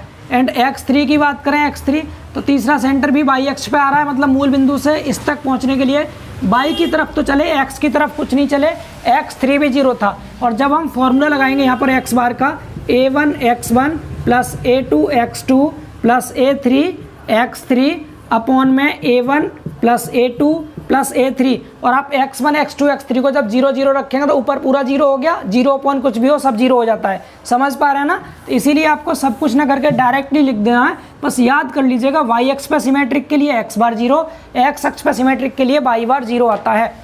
x बार 0 हो गया, अब इसका y बार निकालते हैं। y बार निकालने के लिए y बार का फॉर्मूला लगाइए, क्या होगा, y बार का फॉर्मूला, यहाँ पर 3 सेक्शन है तो a1 by 1 plus a2 by 2 plus a3 by 3 upon में a1 plus a2 plus a3। समझ पा रहे हैं, अब सब वैल्यूज को निकाल दीजिए। a1 मतलब पहले सेक्शन का एरिया, पहला सेक्शन नीचे वाला है, इसकी लंबाई 20 है, चौड़ाई 2 है, 10 है, चौड़ाई 2 है, 10 दूनी 20 हो गया सेंटीमीटर स्क्वायर। एंड a2 की बात करें, a2 दूसरा सेक्शन आपका ये वाला है, 8 तो इसकी क्या है, 8 सेंटीमीटर इसकी ऊंचाई है, 2 सेंटीमीटर इसकी चौड़ाई, 8 दूनी 16 आ गया सेंटीमीटर स्क्वायर। एंड a3 की बात करें, a3 तो a3 कितना आएगा इसका, ये 6 है, ये 2 है, 6 दूनी 12 सेंटीमीटर स्क्वायर। 3 वैल्यू निकल गई। अब y1 y2 y3 और देख लीजिए आप, यानी y1 का मान क्या आएगा, y1 मतलब पहला जो CG है, सेंटर है, पहले सेक्शन का सेंटर ऊपर की तरफ कितनी दूरी पे होगा, टोटल ये 2 है तो ये 1 हो जाएगा, 2 का आधा यहाँ से यहाँ तक 1, तो ये हो गया 1 सेंटीमीटर। y2 की बात करें, y2 ध्यान से देखिए, यानी ये वाला सेंटर, तो बीच वाला सेक्शन 8 था, तो यहाँ से यहाँ तक तो ये कितना हो गया, 8 का आधा 4 हो गया, और हमें आना है मूल बिंदु O तक, तो 4 ये और नीचे यहाँ से यहाँ तक 2 ये, 4 और 2 कितना हो गया, ये 6 हो गया। समझ पा रहे हैं दोस्तों, 6 सेंटीमीटर। एंड y3 की बात करें, y3 तो ये वाला सेंटर, मूल बिंदु से ये सेंटर कितनी दूरी पर है, तो यहाँ से यहाँ तक 2 है, तो ये तो 1 हो गया, यहाँ से यहाँ तक कितना हो गया, ये 1 तो ये हो गया। एंड हमें मूल बिंदु तक आना है, तो 1 और यहाँ से यहाँ तक ये वाला 8 और 1 9 और ये 2, ये कितना हो गया, 1 प्लस 8 प्लस 2 यानी 11 सेंटीमीटर ये आ गया। समझ पा रहे हैं ना, यहाँ से यहाँ तक का तो 1 हो गया, लेकिन O तक आना है हमें, तो 1 और ये 8 9 हो गया, 9 और 2 ये वाला 11 सेंटीमीटर। वैल्यू निकल गई सभी, a1 a2 a3 y1 y2 y3। यहाँ वैल्यूज को पुट कीजिए और सॉल्व कर दीजिए। a1 की जगह 20 रखिए, इंटू y1 की जगह 1 रख दिया, a2 की जगह रखिए कितना 16, y2 की जगह रख दिया आपने 6, प्लस a3 की जगह रखना आपको कितना 12, और y3 की जगह रखना 11 अपॉन में a1, ये सब वैल्यूज को जोड़ दीजिए, 20 प्लस 16 प्लस 12। इसको कैलकुलेट कर लीजिए। मैं थोड़ा टाइम बचाने के लिए कैलकुलेटर से कर देता हूँ सॉल्व। इसको कितना आ रहा है, ये 20 गुणा 1 प्लस में 16 गुणा 6 प्लस में 12 इंटू में 11 और डिवाइड बाई 20 और प्लस में 16 प्लस में 12, तो 5.166 आ रहा है। तो मैं इसको 5.17 कह सकता हूँ सेंटीमीटर। 5.17 सेंटीमीटर आपका ये आ गया वैल्यू। ठीक है, अब कहाँ पर होगा फिर इसका CG पूरे सेक्शन का, तो देखिए यहाँ से यहाँ तक तो 2 था और यहाँ तक टोटल 6 था, 4 ये 2 ये 6 था, लेकिन 6 से थोड़ा कम है, मतलब यहाँ कहीं लाई करेगा। जो मेन CG होगा इस आई सेक्शन का मेन CG वो यहाँ होगा, और नीचे से और यहाँ तक ये वैल्यू क्या हो जाएगी हमारी, यहाँ तक ये वाई बार की वैल्यू हो जाएगी, एक्स बार इसका 0 था ही। तो हमारा ये क्या हो गया, इसका आंसर हो गया 5.17। उम्मीद करते हैं आपको ये आई सेक्शन क्लियर हो गया होगा। अब इसका एक जेड सेक्शन हो रहा है दोस्तों, तो जेड सेक्शन आप पीडीएफ में देख देख के बिल्कुल सेम इसी तरह से कर लीजिएगा। मैं आपका थोड़ा टाइम बचा देता हूँ, ऑलरेडी मैराथन क्लास है, 2 घंटे की लगभग हो भी चुकी होगी, थोड़ी बहुत कम होगी। तो अभी हमें 3D सेक्शन के भी शेप देखनी है। जो हमारे 3D सेक्शन होते हैं उनके सीजी क्या होते हैं, केवल उनके सीजी के फॉर्मूले याद कर लीजिएगा। ऑब्जेक्टिव में केवल फॉर्मूले पूछेगा, गोले का, अर्धगोले का, शंकु का, बेलन का। तो मैं इन सब के सीजी आपको लिखवा देता हूं और समझा देता हूं। उसके बाद फिर हम इस चैप्टर को कंप्लीट कर चुके होंगे। इसके एमसीक्यूज मैं अगले सेशन में ले आऊँगा, जिससे कि आप जल्दी कवर कर सकें। तो जेड सेक्शन को अभी छोड़ रहा हूँ मैं। ऑब्जेक्टिव में जेड सेक्शन आपसे नहीं पूछा जाएगा, फिर भी आप नोट्स में देख देख के नोट कर लीजिएगा। मैं सॉल्यूशन भी आपको पीडीएफ में दे दूंगा, ठीक है ना। एंड इसके अलावा T section, 2 T section, 2 L section, I section, Z section, इन सब के न्यूमेरिकल भी आपको पीडीएफ में दे देंगे, टेलीग्राम पर मिल जाएंगे, ठीक है। इसको हटाते हैं एंड अब देखते हैं हमारा अंतिम टॉपिक, सबसे लास्ट टॉपिक। और लास्ट टॉपिक हमारा सेंट्रॉइड ऑफ 3D बॉडीज। अब 3D बॉडीज का सेंटर कैसे निकालते हैं, क्या होता है, इसकी थोड़ी बात कर लेते हैं इसको रफ करके। तो देखिए दोस्तों, बात करते हैं अपने अंतिम टॉपिक की। सबसे लास्ट टॉपिक है हमारा सेंट्रॉइड ऑफ 3D बॉडीज, यानी 3D बॉडीज का हम देखेंगे केंद्रक कहाँ पर लाई करता है और कैसे ज्ञात करते हैं। इसका सबसे पहले एक नोट पॉइंट आपको याद रखना है जो बहुत इंपॉर्टेंट है। ये पूछा भी जा सकता है आपसे ऑब्जेक्टिव एग्जाम में, क्या कि जब भी हम किसी भी 3D बॉडी का, और 3D बॉडी में भी कैसी कंपोजिट, जब एक से ज़्यादा 3D बॉडी जुड़ी हो, एक से ज़्यादा 3D बॉडी का मतलब है इधर सपोज कोई एक बेलन है, ये क्या है, कोई एक बेलन है, ये आपका एक बेलन हो गया, मतलब सिलेंडर हो गया। और सिलेंडर के ऊपर आपने कोई भी सपोज हेमीस्फीयर रख दिया, अर्धगोला रख दिया ऊपर से, या फिर आपने कोई कोन रख दिया, तो ये क्या हो गया, आपके 2 3D बॉडीज आपस में मिल गई। तो जब 2 3D बॉडीज आपस में मिल जाएंगे तो हम उसका सेंट्रॉइड निकालने के लिए अपना कंपोजिट सेक्शन वाला फॉर्मूला अप्लाई करेंगे। और कंपोजिट सेक्शन के एक्स बार वाई बार मैंने अभी आपको पीछे बताए थे, लेकिन यहाँ पर याद ये रखना है कि अगर हम कंपोजिट 3D बॉडीज का सेंट्रॉइड निकालते हैं, किसका, कंपोजिट 3D बॉडीज का, अभी तक हम जो पढ़ रहे थे वो 2D बॉडीज थी, जैसे L section, T section, I section, या आपका रेक्टेंगल हो गया, ट्रायंगल हो गया, सर्किल हो गया, वे सभी 2D बॉडी थी। तो 2D बॉडी के केस में तो हम यहाँ क्या लेते थे, A1x1 plus A2x2 upon A1 plus A2, मतलब यहाँ एरिया यूज करते थे। लेकिन अगर कंपोजिट 3D सेक्शन होंगे, 3D का मतलब गोला हो जाए, स्फीयर दे दे आपको, हेमीस्फीयर दे दे आपको, कोन दे दे, सिलेंडर दे दे, तो इन सब के केस में आपको एरिया के स्थान पर वॉल्यूम यानी आयतन का यूज करना है। समझ पा रहे हैं। तो कंपोजिट 3D सेक्शन में एरिया के स्थान पर वॉल्यूम यानी आयतन का प्रयोग करते हैं। तो हमारा फॉर्मूला चेंज होकर क्या हो जाएगा, जहाँ पर A1 A2 आ रहा था वहाँ पर B1 V2 आपको लिख देना है। तो x बार हो जाएगा B1 x1 plus B2 x2, plus में अगर तीसरा होगा तो B3 x3, इस तरह आगे तक चलेंगे, अपॉन में B1 प्लस B2। अगर इसको सिग्मा की फॉर्म में लिखें तो जोड़ने का मतलब सिग्मा होता है, और BX लिख देंगे, I मतलब यहाँ सेक्शन होता है, पहला दूसरा जो भी है, ठीक है। तो sigma BI upon sigma BI हो जाएगा। बाई बार क्या हो जाएगा फिर, B1 by 1 plus B2 by 2 plus B3 by 3 and carry on, नीचे हो जाएगा सोन, नीचे हो जाएगा B1 plus B2 plus dash dash dash, इस तरह से। तो क्या आ जाएगा, sigma BI by I upon sigma BI, मतलब एरिया के स्थान पर सिर्फ आयतन आपको यूज कर लेना है, इतना सा पॉइंट आपको याद रखना है, ठीक है। तो ये तो इसका फॉर्मूला हो गया, आपसे पूछ भी सकता है। एंड अब बात करते हैं हम इनके क्या, जो 4 टॉपिक है मेन हमारे, 4 टॉपिक है हमारे इसमें 3D सेक्शन में। जो मेन है हमारे, स्फीयर है, हेमीस्फीयर है, राइट सर्कुलर कोन है और राइट सर्कुलर सिलेंडर है, यानी गोला, अर्धगोला, लंबवृत्तीय शंकु और लंबवृत्तीय बेलन। इन 4 टॉपिक के हम सेंट्रॉइड देख लेते हैं कहाँ पर लाई करेंगे, क्या होंगे। तो जैसे हमने 2D बॉडी के लिए एक टेबल बनाई थी, वैसे ही हम 3D बॉडी की टेबल बनाएंगे और उसको समझते हैं, ठीक है ना। जल्दी से कवर करते हैं, देखिए।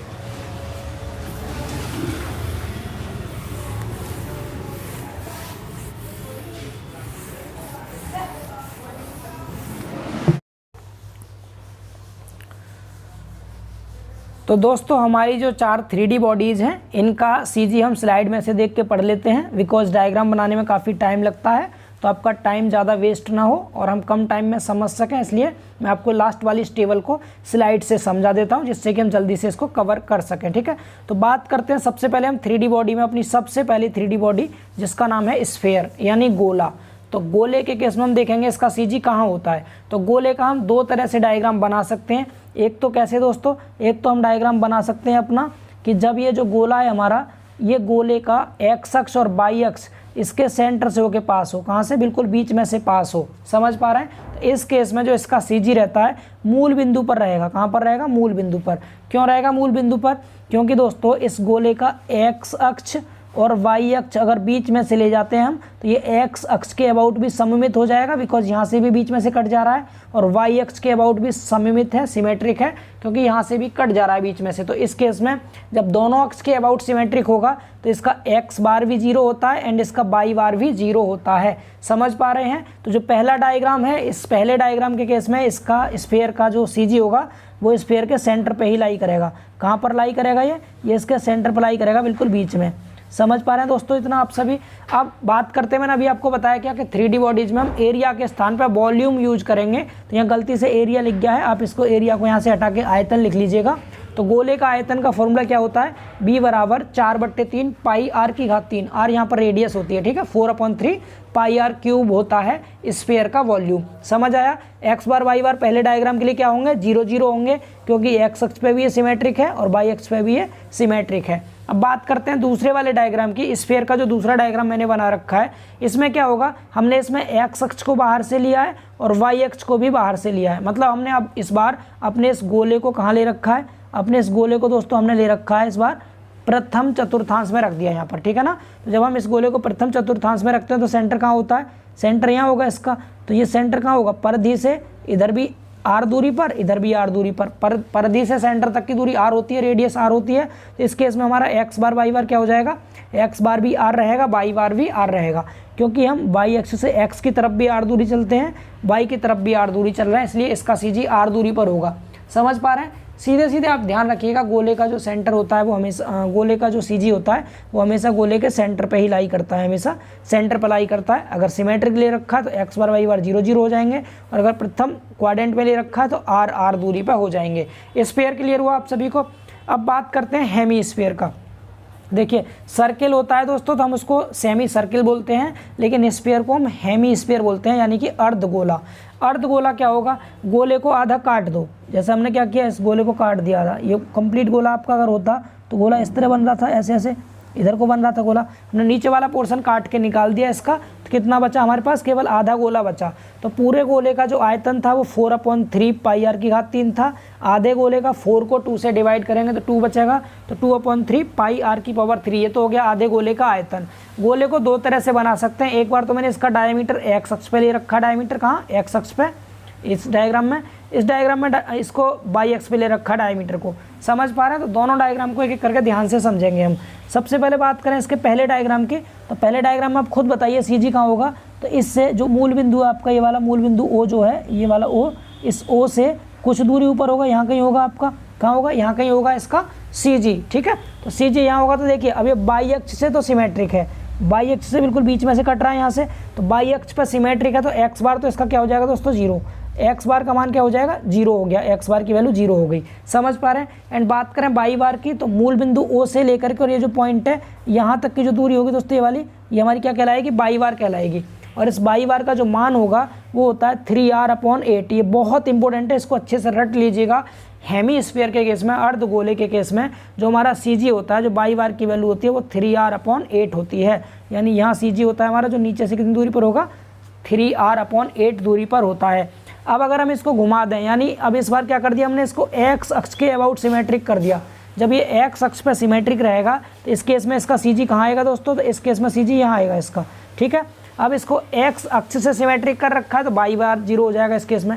इस केस में y बार का मान 0 होगा, और x बार की वैल्यू क्या होगी, जो पिछले डायग्राम में y बार की वैल्यू थी 3r/8, ये इसमें क्या हो जाएगी आपकी 3r/8 हो जाएगी x बार की वैल्यू, यानी यहाँ से यहाँ तक जो है ये कितना है आपका, ये 3r/8 हो जाएगा। तो याद रहेगा सभी को, CG क्या होता है हेमीस्फीयर का, 3r/8। क्लियर ना। जब y पर सिमेट्रिक है तो x बार 0 हो जाएगा, y बार का मान 3r/8 हो जाएगा। एंड जब ये x अक्ष पर सिमेट्रिक है तो इस केस में y बार 0 होगा और x बार की वैल्यू 3r/8 रहेगी। याद हो गया। चलिए नेक्स्ट देखते हैं, हमारे 2 हो गए। तीसरा है हमारा right circular cone. Right circular cone से मतलब है दोस्तों लंब वृत्तीय शंकु। शंकु सभी जानते हैं, शंकु जानते हैं ना, जोकर की टोपी जैसा बनता है शंकु, इस तरह से, ऐसे एक ट्रायंगुलर शेप होगी। इसके बाद क्या होगा, इसमें नीचे से ऐसे बेस इसका सर्कुलर होता है इस तरह से। यहाँ तक की दूरी जो होती है इसकी रेडियस r होती है, एंड ये ऊंचाई इसकी h होती है, एंड इसकी जो तिर्यक ऊंचाई है तिरछी वाली, ये वाली l होती है। समझ पा रहे हैं सभी। r क्या है यहाँ पर, r इसकी रेडियस हो गई सेंटर से और यहाँ तक की सर्कुलर की, और ऊपर से यहाँ तक आपकी हाइट हो गई, इधर ये वाली आपकी तिर्यक ऊंचाई l हो गई, ठीक है, ट्रायंगल टाइप से जो बन रहा है।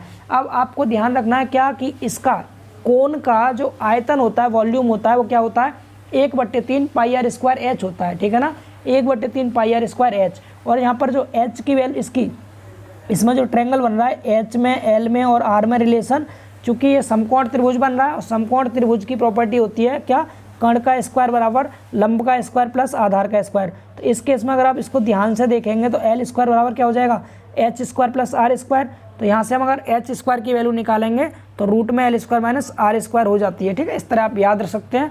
हालांकि इसका यहाँ पर कोई यूज नहीं होगा एल और एच का, यहाँ सिंपल यूज किसका होगा कि जो आपका ये लंब वृत्तीय शंकु है इसका आयतन क्या होता है, तो 1/3 पाई आर स्क्वायर एच होता है। एंड इसका एक्स बार क्या होगा, अब ये बाई एक्स पर सिमेट्रिक है यहाँ से, और बाई पर जब भी सिमेट्रिक होता है कोई सेक्शन तो हमेशा उसका एक्स बार 0 होता है। एंड बाई बार का मान क्या होगा, त्रिभुज में h/3 होता था लेकिन शंकु में h/4 होगा, ध्यान रखना है आप सभी को, ठीक है ना। तो ये शंकु का हो गया h/4। आगे बात करते हैं किसकी, हम राइट सर्कुलर सिलेंडर की। राइट सर्कुलर सिलेंडर मतलब लंब वृत्तीय बेलन के बारे में।